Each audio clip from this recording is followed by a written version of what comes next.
கர்த்தருடைய நாமம் மகிமைப்படுவதாக. இந்த நாளிலும் ஆண்டவரை ஆராதிக்கும்படியாக கர்த்தர் கொடுத்த நல்ல வாய்ப்புக்காக நாம் நன்றி செலுத்தலாம். நேரம் நமக்கு முன்பதாக மிக குறைவாக இருக்கிறதுனால எல்லாரும் மெமரி வர்ஸ் மனப்பாட வசனம் படிச்சுட்டு வந்திருப்பீங்கன்னு நான் நினைக்கிறேன். எல்லாரும் எந்திரிச்சு நின்று நம்ம சொல்லிடலாம். எந்த வசனம் ஞாபகம் இருக்கா எல்லாருக்கும்? 1 கொரிந்தியர்ல 1 கொரிந்தியர் 2:9. Okay, ready? டிஸ்பிளே ரெடியில்?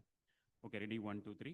1 கொரிந்தியர் 2வது அதிகாரம் 9ஆம் வசனம். தேவன் தம்மில் அன்பு கூறுகிறவர்களுக்கு ஆயத்தம் பண்ணினவைகளை கண் காணவும் இல்லை, காது கேட்கவும் இல்லை, அவைகளை மனுஷனுடைய இருதயத்தில் தோன்றவும் இல்லை. இன்னும் கொஞ்சம் கூட நல்லா லவுடாக சொல்லலாம், நல்லா ஈஸியாக மெமரைஸ் பண்ணலாம். ரொம்ப பியூட்டிஃபுல்லான ஒரு மனப்பாட வசனம். இன்னொரு கூட நம்ம படிக்க போகிறோம். நல்லா சத்தமாக படிக்கலாம். ரெடி? 1 2 3. 1 கொரிந்தியர் 2வது அதிகாரம் 9வது வசனம். தேவன் தம்மில் அன்பு கூறுகிறவர்களுக்கு ஆயத்தம் பண்ணினவைகளை கண் காணவும் இல்லை, காது கேட்கவும் இல்லை, அவைகள் மனுஷனுடைய இருதயத்தில் தோன்றவும் இல்லை. ஓகே, உட்காந்துக்கோங்க.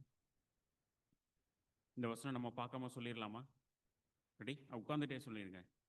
ரெடி? 1 2 3. 1 கொரிந்தியர் 2வது அதிகாரம் 9வது வசனம். தேவன் கண் காணவும் இல்லை, அவைகளை மனுஷனுடைய இதயத்தில் தோன்றவும் இல்லை. 1 கொரிந்தியர் 2:9. ஓகே, சரி. ஓகே, நான் குயிக்காக இருக்கேன். சிஸ்டர் சைட்லேருந்து யாராவது 2 பேர் சொல்லிடலாம். Any volunteers?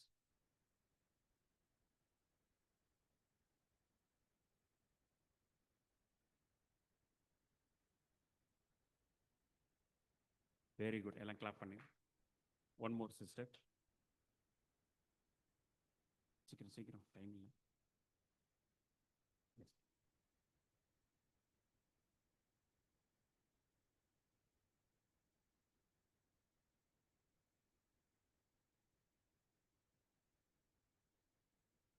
ஒன்று குறைங்க. Okay, very good. Clap. Thank you sister. Brother side, any volunteers? Quick, time up. Yes yes, Jayapal.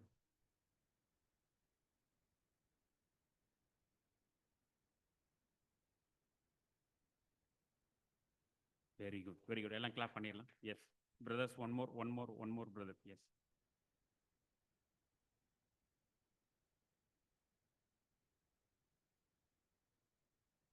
Excellent, beautiful. இன்னைக்கு ஃபேமிலியாக இன்னொரு ஃபேமிலி கூட உள்ளே வந்திருக்காங்க. Very good, congratulations. சரி, ஓகே. நான் இந்த இன்னைக்கு குயிக்காக ஒரே ஒரு price. Last month Bible quiz நடந்துச்சு இல்லையா? அதில் உள்ள வின்னர்ஸ் நான் சொல்லிடுறேன். எல்லாருக்கும் உங்களுக்கு ப்ரைஸ் கொடுக்குறது எங்களுக்கு ரொம்ப சந்தோஷம். ஸோ சிஸ்டர் சைட்லேருந்து நம்ம பார்த்தீங்க அப்படின்னு சொன்னீங்கன்னா, first prize goes to sister Angai. அவங்க இன்னைக்கு இங்கே இல்லை, வெக்கேஷனில் இந்தியாவில் இருக்கிறாங்க. பட் ஸ்டில் அவங்களுக்காக நம்ம அந்த என்கரேஜிங் சொல்லிடுறேன். Second prize goes to Naveena, sister Naveena. இன்னைக்கு அவங்களுடைய பர்த்டே வேற.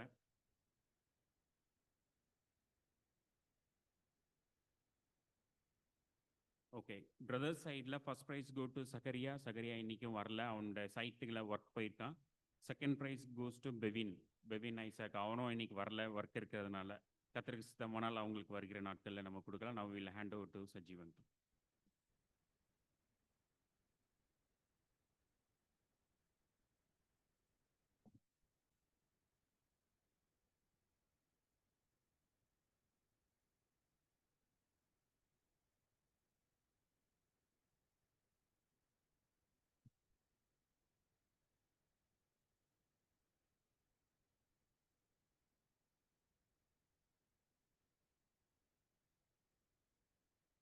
ദൈവനാമത്തിന് മഹത്വം അർപ്പിക്കുന്നു. கர்த்தருடைய நாமம் மகிமைப்படுவதாக. ഈ സന്ധ്യയിൽ ഇന്ന് നിങ്ങളോടുകൂടി ഇരുന്ന കർത്താവിനെ ആരാധിപ്പാൻ ഇടയായതിൽ സന്തോഷം. കർത്താവിനെ പിന്നെയും ഞാൻ മഹത്വപ്പെടുത്തുകയാണ്. இந்த மாலை நேரத்தில் உங்களோடு கூட சேர்ந்து கர்த்தரை ஆராதிப்பதிலே கர்த்தருக்கு நான் நன்றி செலுத்துகின்றேன். വിശേഷാൽ ദൈവവചനം ശുശ്രൂഷിപ്പാനായിട്ട് ഇങ്ങനെ ഈ സഭയിലും ഒരു സന്ദർഭം ലഭിച്ചതിൽ സന്തോഷം. സഭയോട് അതിൻ്റെ ചുമതലപ്പെട്ടവരോട് കർത്താവിൻ്റെ നാമത്തിലുള്ള നന്ദിയും ഞാൻ അറിയിക്കുകയാണ്. இந்த நாளிலே இவ்விதமாக வேத வசனத்தை உங்களோடு கூட பகிர்ந்து கொடுக்கும்படியாக தேவன் கொடுத்த சாக்கியத்துக்காக நான் ஆண்டவருக்கு நன்றி செலுத்துகின்றேன். அதோடு கூட சபையில் இருக்கிற உத்தரவாதப்பட்ட சகோதரர்களுக்கும் நான் நன்றி செலுத்துகின்றேன். നാം തുടർന്നുള്ള സമയം ദൈവവചനത്തിലൂടെ ചില ചിന്തകൾ കേൾപ്പിക്കാനായിട്ട് പോവുകയാണ്. இப்ப இனி இருக்கின்ற நேரத்திலே நாம் வேத வசனத்தின் மூலமாக ஒரு சில காரியங்களை நாம் இந்த நாளிலே சிந்திக்க இருக்கின்றோம். നമ്മുടെ ഇന്നത്തെ ചിന്ത നേരത്തെ എന്നോടൊന്ന് സൂചിപ്പിച്ചിട്ടുള്ളതനുസരിച്ച് നമ്മുടെ കുടുംബ ജീവിതത്തിലും വ്യക്തി ജീവിതത്തിലും കർത്താവിനുണ്ടായിരിക്കേണ്ട പ്രാധാന്യം എന്ത് എന്നുള്ളതാണ്. நம்முடைய குடும்ப வாழ்க்கையிலே எவ்விதமாக நாம் வாழ வேண்டும், தேவனுக்கு எவ்விதமாக முன்னுரிமை கொடுக்க வேண்டும் என்கின்ற காரியத்தை குறித்து இந்த நாளில் நாம் சுருக்கமாக தியானிக்க இருக்கின்றோம்.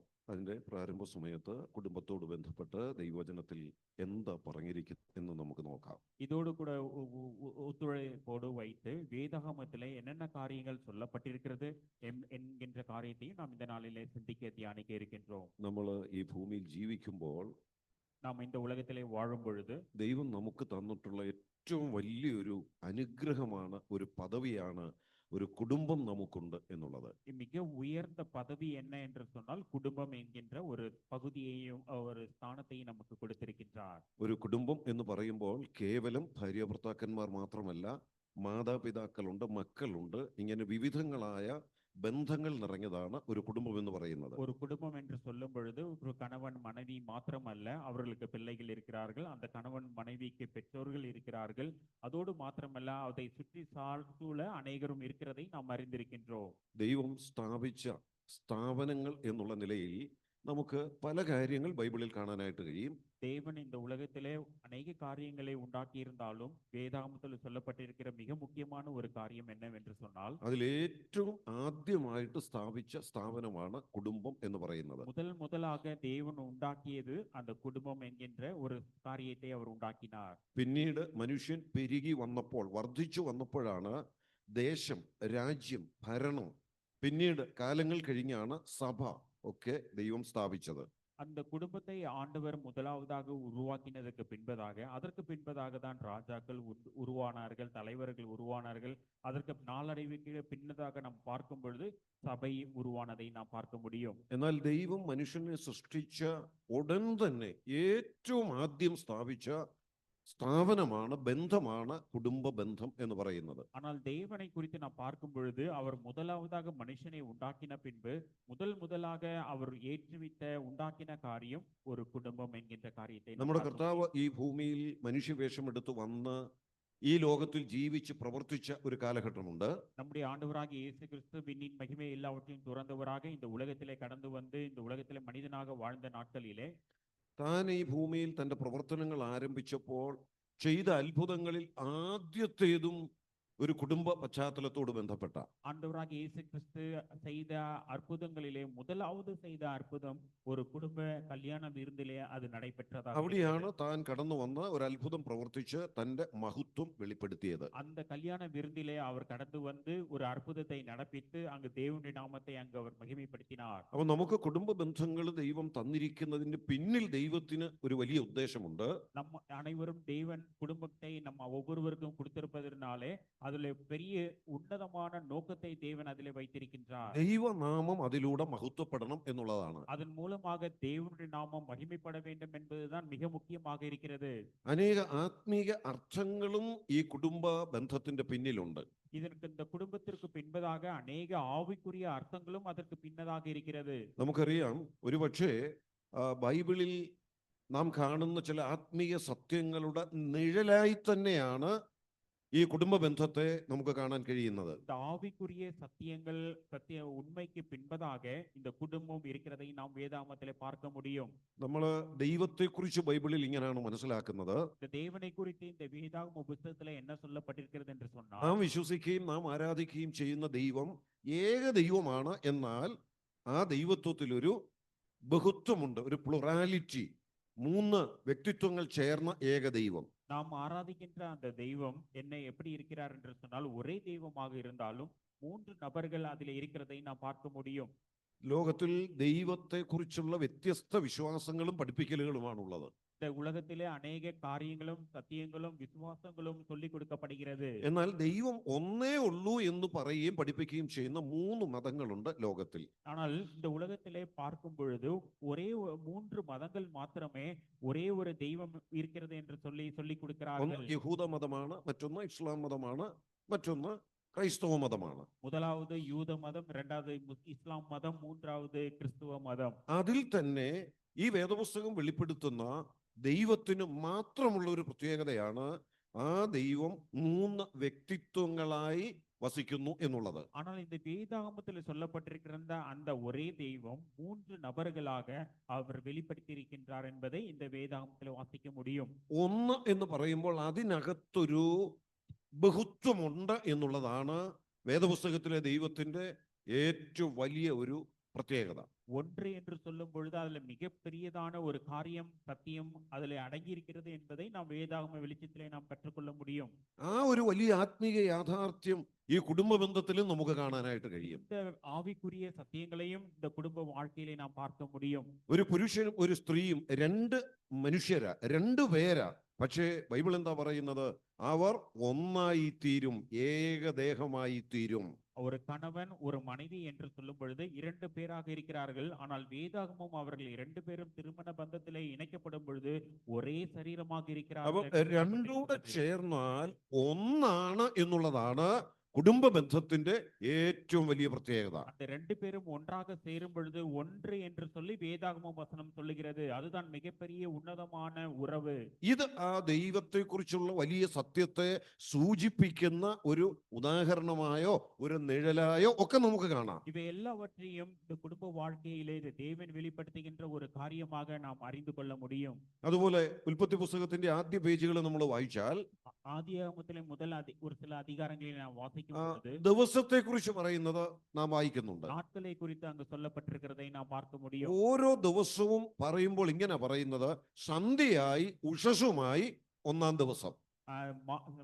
சாயங்காலம் ஆயிற்று, விடியற் காலம் ஆயிற்று, ஆண்டவர் புதிய நாளை உண்டாக்கினார் என்று சொல்லி അപ്പൊ ഒരു ദിവസം എന്ന് പറഞ്ഞാൽ അതിനകത്തും എത്ര ഘടകമുണ്ട്? 2 ഘടകമുണ്ട്, സന്ധ്യയുമുണ്ട് ഉഷസുമുണ്ട്. ஒரு நாள் என்று சொல்லும் பொழுது காலையும் இருக்கிறது, மாலையும் இருக்கிறது. ആ ഒരു വലിയ സത്യം அந்த ஒரு நல்ல ஒரு சத்தியத்தை കുടുംബ ബന്ധത്തിലും നമുക്ക് കാണാനായിട്ട് കഴിയും. குடும்ப வாழ்க்கையிலே நாம் பார்க்க முடியும். അപ്പം ദൈവം നമുക്ക് തന്ന കുടുംബം എന്ന് പറയുന്നത് ഒന്നായി വസിക്കുവാൻ വേണ്ടിയുള്ളതാണ്. தேவன் நமக்கு ஒரு குடும்ப வாழ்க்கையை எதற்காக கொடுத்திருக்கிறார் என்று சொன்னால் ஒன்றாக வாழ்வதற்காக கொடுத்திருக்கிறார். ഇത് വേറൊരു ആത്മീയ സത്യത്തെയും കൂടെ സൂചിപ്പിക്കുന്നുണ്ട്. இது வேறு ஒரு ஆவிக்குரிய அர்த்தத்தையும் சொல்லி கொடுக்கக்கூடியதாக இருக்கிறது. പ്രത്യേകിച്ച് ബൈബിളിൽ എഫേസ്യ ലേഖനം 5-ാം അധ്യായത്തിൽ കുടുംബത്തിലെ ഉത്തരവാദിത്വങ്ങൾ പറയുന്നുണ്ട്. எபேசியர் 5வது அதிகாரத்திலே குடும்பத்தினுடைய பொறுப்புகள் எல்லாம் சொல்லப்பட்டிருக்கிறது. അത് പറഞ്ഞ് അവസാനിപ്പിക്കുമ്പോൾ ഇങ്ങനെയാണ് സൂചിപ്പിച്ചിട്ടുള്ളത്. அந்த காரியங்கள் எல்லாவற்றையும் ஒன்றன் பின் ஒன்றாக சொல்லி கடைசியாக இவ்விதமாக சொல்லி முடிக்கிறதை நாம் ഇത് വേറെ വലിയ മർമ്മമാണ്, ഒരു സത്യമാണ് വെളിപ്പെടുത്തുന്നത്. இது வேறு ஒரு ரகசியத்தை நான் உங்களுக்கு வெளிப்படுத்துகிறேன் என்று சொன்னார். ഏതാണ് ആ സത്യം? அந்த ரகசியம் என்ன? ക്രിസ്തുവും സഭയും തമ്മിലുള്ള ബന്ധം. கிறிஸ்துவும் சபைக்கும் உள்ளே இருக்கின்றதான அந்த உறவு. അപ്പൊ ക്രിസ്തുവും സഭയും ചേർന്ന് ഒന്നായിരിക്കുന്നു എന്നുള്ള ആ ബന്ധത്തെയും ഈ കുടുംബം സൂചിപ്പിക്കുക. கிறிஸ்துவும் சபையும் ஒன்றாக இருக்கின்றார்கள் என்கிற ரகசியத்தை இங்க ஆண்டவர் வெளிப்படுத்தி இருக்கின்றார். ഇങ്ങനെ നിരവധി ആത്മീയ സത്യങ്ങൾ വെളിപ്പെടുത്തുന്ന ഒരു ബന്ധമാണ് കുടുംബ ബന്ധം എന്ന് പറയുന്നത്. இவ்விதமாக நல்ல நல்ல காரியங்களையும் உறவுகளையும் வெளிப்படுத்துகின்றதுதான் இந்த குடும்ப வாழ்க்கை. ഇത് മാത്രമല്ല, കുടുംബ ബന്ധം എന്ന് പറയുന്നത് നിരവധി കടപ്പാടുകൾ നിറഞ്ഞതാണ്. இந்த കുടുംബ வாழ்க்கை என்பது அநேக பொறுப்புகளும் இதற்குள்ளாக இருக்கிறது. അതുപോലെ കുടുംബ ബന്ധത്തെ കുറിച്ച് നമ്മൾ ചിന്തിച്ചാൽ ஆகவே ஒரு குடும்ப வாழ்க்கையை குறித்து நாம் சிந்திக்கும் பொழுது മറ്റു സകല ബന്ധങ്ങളിൽ നിന്നും ഏറ്റവും ദൃഢമായ ഒരു ബന്ധമായിട്ടാണ് ബൈബിൾ പഠിപ്പിക്കുന്നത്. இந்த திருமண உறவு என்பது மற்ற உறவுகளை காட்டிலும் மிக உயர்ந்ததாகவும் உன்னதமான ஒரு உறவாக இருக்கிறது. കാരണം അതേക്കുറിച്ച് പറയുമ്പോൾ ഇങ്ങനെ ബൈബിൾ പറയുന്നത് அதை குறித்து வேதாகமம் விதமாக ദൈവം യോജിപ്പിച്ചത് എന്നാ പറയുന്നത്. தேவன் உண்டாக்கின உறவு என்று சொல்லி சொல்லப்பட்டிருக்கிறது. ആ ബന്ധം എന്ന് പറയുന്നത് അങ്ങനെ തന്നെ നിലനിർത്തി കൊണ്ടുപോകണം എന്നുള്ളതും ദൈവം നമ്മെ കുറിച്ച് ആഗ്രഹിക്കുന്നു. വചനം അത് നമ്മെ പഠിപ്പിക്കുന്നു. அது தேவன் உண்டாக்கின அந்த உறவு என்பதை அது தெளிவாக சொல்லுவதனாலே அதை அந்த நிலைமையிலேயே நாம் கொண்டு போக வேண்டியது நம்முடைய பொறுப்பாக இருக்கிறது. എന്നാൽ ദൈവം തന്ന മറ്റു ബന്ധങ്ങളിൽ നിന്ന് ഈ ബന്ധത്തിനൊരു വ്യത്യാസമുണ്ട്. தேவன் உண்டாக்கின மற்ற உறவுகளுக்கும் இந்த குடும்ப உறவுக்கும் ஒரு வித்தியாசம் இருக்கிறது. അത് നാം സൂക്ഷിച്ച് കൈകാര്യം ചെയ്തില്ലെങ്കിൽ തകർന്നു പോകാൻ സാധ്യതയുള്ള ഒരു ബന്ധം കൂടിയാണ്. அது கவனமாக நாம் கைகாரியம் செய்யாவிட்டால் அதிலே நாம் நம்முடைய குடும்ப வாழ்க்கை உடைந்து போவதற்கான எல்லா வாய்ப்புகளும் இருக்கிறது. നമുക്കറിയാം, മാതാപിതാക്കളും മക്കളും തമ്മിലുള്ള ബന്ധം பெற்றோர்களுக்கும் பிள்ளைகளுக்கும் இருக்கின்றதான இடையே இருக்கிறதான ஒரு உறவு. തമ്മിൽ വഴക്കുണ്ടായാലും ആ ബന്ധം മുറിഞ്ഞു പോകത്തില്ല. അതവിടെ നിൽക്കും. அந்த பெற்றோர்களுக்கும் பிள்ளைகளுக்கும் சண்டை சச்சரவுகள் வந்தாலும் அந்த உறவு ஒருபோதும் முறிந்து போவதில்லை. എന്നാൽ ഈ ബന്ധം വളരെ സൂക്ഷിക്കേണ്ടതാ. സൂക്ഷിച്ചില്ലെങ്കിൽ തകരാനുള്ള സാധ്യതയുമുള്ള ഒരു ബന്ധമാണ് ஆனா കുടുംബ ബന്ധം. ஆனால் கணவன் மனைவிக்கு இடையே இருக்கின்றதான அந்த உறவு மிக மிக முக்கியமானதாக இருக்கிறது. அதை நாம் கவனமாக கையாளவில்லை என்று சொன்னால் அது உடைந்து போவதற்கான எல்லா வாய்ப்புகளும் இருக்கிறது. കുടുംബത്തിലെ മറ്റു ബന്ധങ്ങൾക്കൊക്കെ കാരണമായ ബന്ധമാണ് രണ്ട് വ്യക്തികൾ ഒന്നായി ചേരുന്നു എന്ന് പറയുന്നത്. இந்த குடும்ப வாழ்க்கையிலே இரண்டு பேரும் ஒன்றாக சேர்வது அந்த குடும்பத்தை உண்டாக்குவதற்கான அடித்தளமாக இருக்கிறதை நாம் ആ புரிந்து கொள்ள வேண்டும். അടിസ്ഥാനത്തിലാണ് മാതാപിതാക്കൾ ഉണ്ടാകുന്നത്. அந்த குடும்பத்தை உருவாக்கினது நிமித்தமாக அதனுடைய அடிப்படையிலே தான் அதனுடைய பெற்றோர்கள் பிள்ளைகள் உருவாகிறார்கள். ബന്ധത്തിന്റെ അടിസ്ഥാനത്തിലാണ് മക്കൾ ഉണ്ടാകുന്നത്. அந்த உறவின் அடிப்படையிலே தான் பிள்ளைகள் வருகிறார்கள். ആ ബന്ധത്തിന്റെ അടിസ്ഥാനത്തിലാണ് അടുത്ത തലമുറ സഹോദരങ്ങൾ എന്നുള്ള ബന്ധം ഉണ്ടാകുന്നത്. அந்த உறவின் அடிப்படையிலே தான் அடுத்த தலைமுறையும் உண்டாக்கி கொண்டிருக்கிறது. അപ്പൊ ഈ കുടുംബ ബന്ധത്തിന്റെ അടിസ്ഥാനം എന്ന് പറയുന്നത് ഭാര്യാഭർത്തൃ ബന്ധമാണ്. அந்த குடும்ப உறவில மிக அடிப்படையாக கவனிக்க வேண்டியது கணவனும் மனைவியும். അപ്പൊ ഞാൻ ഇത്രയും പറഞ്ഞത് ചുരുക്കി ഇങ്ങനെ ഒന്ന് സൂചിപ്പിക്കട്ടെ. நான் சுருக்கமாக நான் இவ்விதமாக சொல்ல விரும்புகிறேன். വളരെ സൂക്ഷിച്ച് കൈകാര്യം ചെയ്യേണ്ടുന്നതും ആത്മീയമായ ചില സത്യങ്ങൾ വെളിപ്പെടുത്തുവാൻ ദൈവം തന്നിരിക്കുന്നതുമായ ഒരു ബന്ധമാണ് കുടുംബ ബന്ധം എന്ന് പറയുന്നത്. நம்முடைய குடும்ப வாழ்க்கையின் மூலமாக மிக மிக கவனமாக கவனித்து அதை கைகாரியம் செய்து அதை செயல்படுத்த வேண்டியது நம்முடைய பொறுப்பாக இருக்கிறது என்பதை நாம் அறிந்து கொள்ள வேண்டும். ഈ ബന്ധത്തെക്കുറിച്ച് വചനത്തിൽ പറയുന്ന ഒരു പ്രത്യേക കാര്യമുണ്ട്. இந்த കുടുംബ ഉറவை குறித்து இந்த വേദാഗമം சொல்லுகின்ற ഒരു കാര്യത്തെ நாம் കവനിக்க இருக்கின்றோம். മത്തായി സുവിശേഷത്തിലുണ്ട്, മർക്കോസിന്റെ സുവിശേഷത്തിലുണ്ട്. നമുക്ക് അതിൽ ഒരു വാക്യം വായിക്കാം. മർക്കോസിന്റെ സുവിശേഷം 10-ാം അധ്യായം 9-ാം വാക്യം. மத்தேயு எழுதின சுவிசேஷத்திலும் இருக்கிறது, மார்க் எழுதின சுவிசேஷத்திலும் இருக்கிறது. இந்த நாளிலே நாம் மார்க் எழுதின சுவிசேஷம் 10-ാം അധ്യായം 9-ാം വാക്യം. 10வது அதிகாரம் 9வது வசனத்தை நாம் வாசிக்க கேட்கலாம். ആകയാൽ ദൈവം യോജിപ്പിച്ചതിനെ മനുഷ്യൻ വേർതിരിക്കരുത് എന്ന് ഉത്തരം പറഞ്ഞു. അവിടെ ആ കുടുംബ ബന്ധത്തിന്റെ പ്രാധാന്യം കർത്താവ് തന്നെ പറയുക. இந்த குடும்ப உறவினுடைய முக்கியத்துவத்தை குறித்து இந்த தேவனாகிய கர்த்தர் தாமே சொல்லி இருக்கிறதை நாம் பார்க்க முடியும். അത് ആരുടെ പ്രവൃത്തിയാന്ന് അവിടെ പറയുന്നുണ്ട്. இது யாருடைய கிரியையாய் இருக்கிறது? ദൈവം യോജിപ്പിക്കുക. இது தேவன் இணைத்த காரியம். ദൈവമാണ് യോജിപ്പിക്കുന്നതെങ്കിൽ இது தேவன் இணைத்த காரியம் என்று சொன்னால் നമ്മള് ദൈവത്തിന്റെ പ്രവൃത്തികളെ കുറിച്ച് പഠിച്ചാൽ, தேவனுடைய கிரியைகளை குறித்து நாம் படிக்கும் பொழுது, പ്രത്യേകിച്ച് ഉൽപ്പത്തി പുസ്തകത്തിൽ ആ സൃഷ്ടിയുടെ വിവരണം പറയുന്നത് ശ്രദ്ധിച്ചാൽ, அந்த தேவனாகிய கர்த்தர் அவர் சிருஷ்டித்த காரியங்களை குறித்து நாம் ஆதியாகம புஸ்தகத்திலே பார்க்கும் பொழுது ഓരോന്നും പറഞ്ഞിട്ട് പറയുന്നുണ്ട് നല്ലത് നല്ലത് എന്ന് പറയുന്നുണ്ട്. ஒவ்வொரு காரியத்தையும் தேவன் சிருஷ்டித்ததற்கு பின்பதாக நல்லது நல்லது என்று கண்டார் என்று சொல்லி ஆதியாகமத்திலே வாசிக்க முடியும். ദൈവം ഒരു പ്രവൃത്തി ചെയ്താൽ അത് നല്ലതായിരിക്കും. தேவன் ஒரு காரியத்தை செய்வார் என்று சொன்னால் அது நல்லதாகத்தான் நிறைவேறும். നമ്മള് ഇപ്പം മെമ്മറി വേഴ്സ് പഠിച്ചതിലും ആ ആശയം തന്നെ ഉണ്ട്. நாம் படித்த மனப்பாட வசனத்திலும் அந்த காரியம் இருக்கிறது. ദൈവം തന്നെ സ്നേഹിക്കുന്നവർക്ക് വേണ്ടി ചെയ്യുന്നത് നമുക്ക് കണ്ടോ കേട്ടോ മനസ്സിലാക്കാൻ കഴിയുന്നതിനപ്പുറം. நாம் தேவன் தம்மில் அன்பு கூறுகிறவர்களுக்கு அவர் கண் காணவும் இல்லை, பார்க்கவும் இல்லை, காது கேட்கவும் இல்லை என்று சொல்லி நாம் அதிலே பார்க்கின்றோம். നമ്മൾ ചിന്തിക്കുന്നതിനേക്കാൾ നല്ലതാണ് ദൈവത്തിന്റെ പ്രവൃത്തിയിൽ വെളിപ്പെട്ടു വരുന്നത്.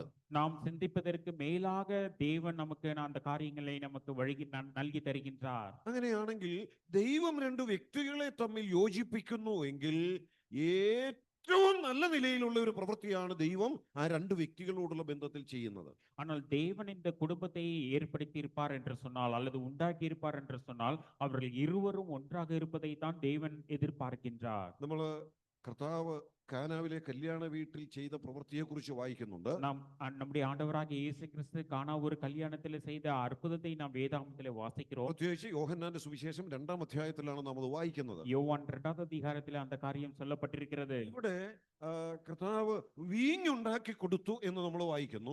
ஆண்டவராகிய இயேசு கிறிஸ்து அங்கே திராட்சை ரசத்தை அற்புதம் செய்து ஜனங்களுக்கு கொடுத்தார் என்று சொல்லி நாம் வாசிக்கின்றோம். അതിനെക്കുറിച്ച് അവിടെ നമ്മൾ ഇങ്ങനെയാണ് എഴുതിയിട്ടുള്ളതും വായിക്കുന്നതും. அங்கே இவ்விதமாக எழுதி இருக்கிறது நாம் வாசிக்கவும் முடியும். അതിനു മുമ്പ് അവിടെ ഉണ്ടായിരുന്നതിനേക്കാൾ നല്ല വീഞ്ഞാണ് ദൈവം ഉണ്ടാക്കി കൊടുത്തത്. முன்பதாக இருந்த திராட்சை ரசத்தை காட்டிலும் மிக ருசியுள்ள அந்த திராட்சை ரசத்தை தேவன் அங்கு உண்டாக்கி கொடுத்தார். കല്യാണ വീട്ടിൽ അല്പം വീഞ്ഞുണ്ടായിരുന്നു. அதற்கு முன்பதாக அந்த கல்யாண வீட்டிலே திராட்சரசம் உண்டாயிருந்தது. അത് അവിടെ തീർന്നുപോയി. ஆனால் அந்த திராட்சரசம் முடிந்து போய்விட்டது. പക്ഷെ കർത്താവ് വന്ന് അത്ഭുതം പ്രവർത്തിച്ചപ്പോൾ ஆனால் அந்த ஆண்டவராகிய இயேசு கிறிஸ்து அங்கு அற்புதம் செய்த பொழுது അതിനു മുമ്പ് ഉണ്ടായിരുന്നതിനേക്കാൾ നല്ലതാണ് ഉണ്ടാക്കി കൊടുത്തത്. அதற்கு முன்பதாக இருந்த திராட்சரசத்தை காட்டிலும் நல்ல மேன்மையான உன்னதமான ருசியுள்ள திராட்சரசம் അപ്പം உண்டாக்கி ദൈവം ഒരു கொடுத்தார். കാര്യം നമ്മോടുള്ള ബന്ധത്തിൽ ചെയ്താൽ தேவன் ஒரு காரியத்தை நம்முடைய வாழ்க்கையிலே செய்வார் என்று சொன்னால் എങ്ങനെ ചെയ്യുള്ളൂ? எப்படி அவர் செய்வார்? അത് ഈ ലോകം ചെയ്യുന്നത് പോലെ അല്ല அது ചെയ്യുന്നത്. உலகம் செய்கிற காரியம் போல அல்ல. അത് നമ്മുടെ വീട്ടുകാർ നമുക്ക് ചെയ്തു തരുന്നത് പോലെ അല്ല ദൈവം ചെയ്യുന്നത്. நம்முடைய குடும்பத்தார் வீட்டுக்காரர் செய்கிற காரியம் போல அல்ல. നാം ദൈവത്തിൽ ആശ്രയിച്ച് ദൈവത്തിൽ നിന്ന് പ്രാപിക്കുന്നു എങ്കിൽ நாம் தேவனை சார்ந்து தேவனிடத்திலிருந்து நாம் காரியங்களை பெற்றுக்கொண்டு நாம் செய்வோம் என்று சொன்னால் നമുക്ക് കാണാവുന്നതിലും കേൾക്കാവുന്നതിലും ചിന്തിക്കാവുന്നതിനും അപ്പുറത്ത് ദൈവത്തിന്റെ പ്രവൃത്തി എന്ന് நாம் പറയുന്നത്. காணக்கூடாத நிலைமையிலும் கேட்கக்கூடாத நிலைமையிலும் சிந்திக்க கூடாத நிலையிலும் அதற்கும் மேலாக தேவன் நம்முடைய வாழ்க்கையிலே നമ്മൾ கிரியை വേറെ വാക്യം செய்வார். ഇങ്ങനെ വായിക്കുന്നുണ്ട്, ദൈവം തന്നെ സ്നേഹിക്കുന്നവർക്ക് നിർണയപ്രകാരം വിളിക്കപ്പെട്ടവർക്ക് സകലവും നന്മയ്ക്കായി കൂടി വ്യാപരിപ്പിക്കുന്നു. ரோமரிலே நாம் வாசிக்கின்றோம், தேவன் தம்மிடத்தில் அன்பு கூறுகிறவர்களுக்கு சகலமும் நன்மைக்கு ஏதுவாக அவர் செய்து முடிக்கிறார். അപ്പൊ ദൈവം രണ്ട് വ്യക്തികളെ തമ്മിൽ ഒരു കുടുംബമായി യോജിപ്പിച്ചാൽ தேவன் இவ்விதமாக குடும்ப வாழ்க்கையின் மூலமாக ரெண்டு பேரை இணைக்கும் பொழுது ആ രണ്ട് വ്യക്തികളോടുമുള്ള ബന്ധത്തിൽ ദൈവം ചെയ്യാവുന്നതിൽ വെച്ച് ഏറ്റവും നല്ല ഒരു പ്രവൃത്തിയാണ് ചെയ്യുന്നത്. இந்த காரியத்தை ரெண்டு பேரும் ஒன்றாக சேர்ப்பதன் மூலமாக தேவன் ஒரு மிகப்பெரிய உன்னதமான ஒரு நோக்கத்தையும் வாழ்க்கையையும் அங்கு ஏற்படுத்துகின்றார். അതുകൊണ്ടാണ് ഞാൻ ആദ്യത്തിലെ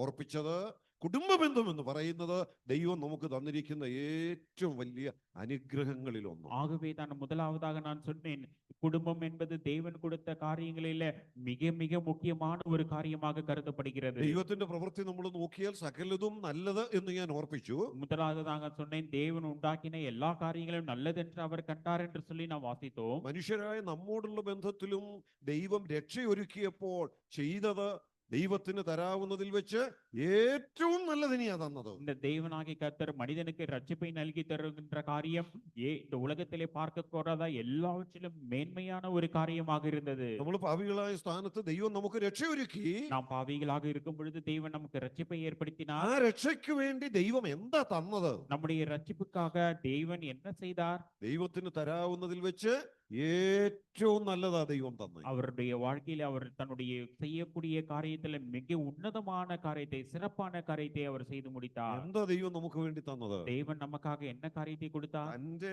മടിയിലിരുന്ന ഏകജാതനായ പുത്രനെ തന്നെയാ ദൈവം നമുക്ക് വേണ്ടി തന്നെ. உங்களையும் என்னையும் மீட்பதற்காக தன்னுடைய மடியிலே வாசம் செய்து கொண்டிருந்த தம்முடைய ஒரே பேரான செல்லகுமாரனை இயேசு கிறிஸ்துவையே இந்த உலகத்திற்கு அனுப்பினார். ഇതിലും നല്ലതൊന്നും ദൈവത്തിന് തരാനായിട്ട് ഇല്ലായിരുന്നു. இதிலும் மேன்மையாக உன்னதமான சிறப்பான காரியம் நமக்கு கொடுப்பதற்கு ஒன்றுமே இல்லை. നമ്മളെ നമ്മുടെ പാപങ്ങളിൽ നിന്ന് രക്ഷിക്കുവാൻ ദൈവത്തിന് പ്രസാദം തോന്നിയപ്പോൾ நம்ம எல்லாவரையும் பாவத்திலிருந்து விடுதலையாக்க வேண்டும் என்று சொல்லி தேவன் விரும்பின பொழுது ദൈവം തരാൻ കഴിയുന്നതിൽ വെച്ച് ഏറ്റവും നല്ലത് തന്നെ നമുക്ക് തന്നു. தேவன் தன்னுடைய வாழ்க்கையில நமக்காக செய்ய வேண்டிய காரியத்துல மிகவும் உன்னதமான காரியத்தை, சிறப்பான காரியத்தை அவர் செய்து അതാണ് கொடுத்தார். നമ്മുടെ കർത്താവിനെ തന്നെ നമുക്ക് തന്നു എന്ന് പറയുന്നത്.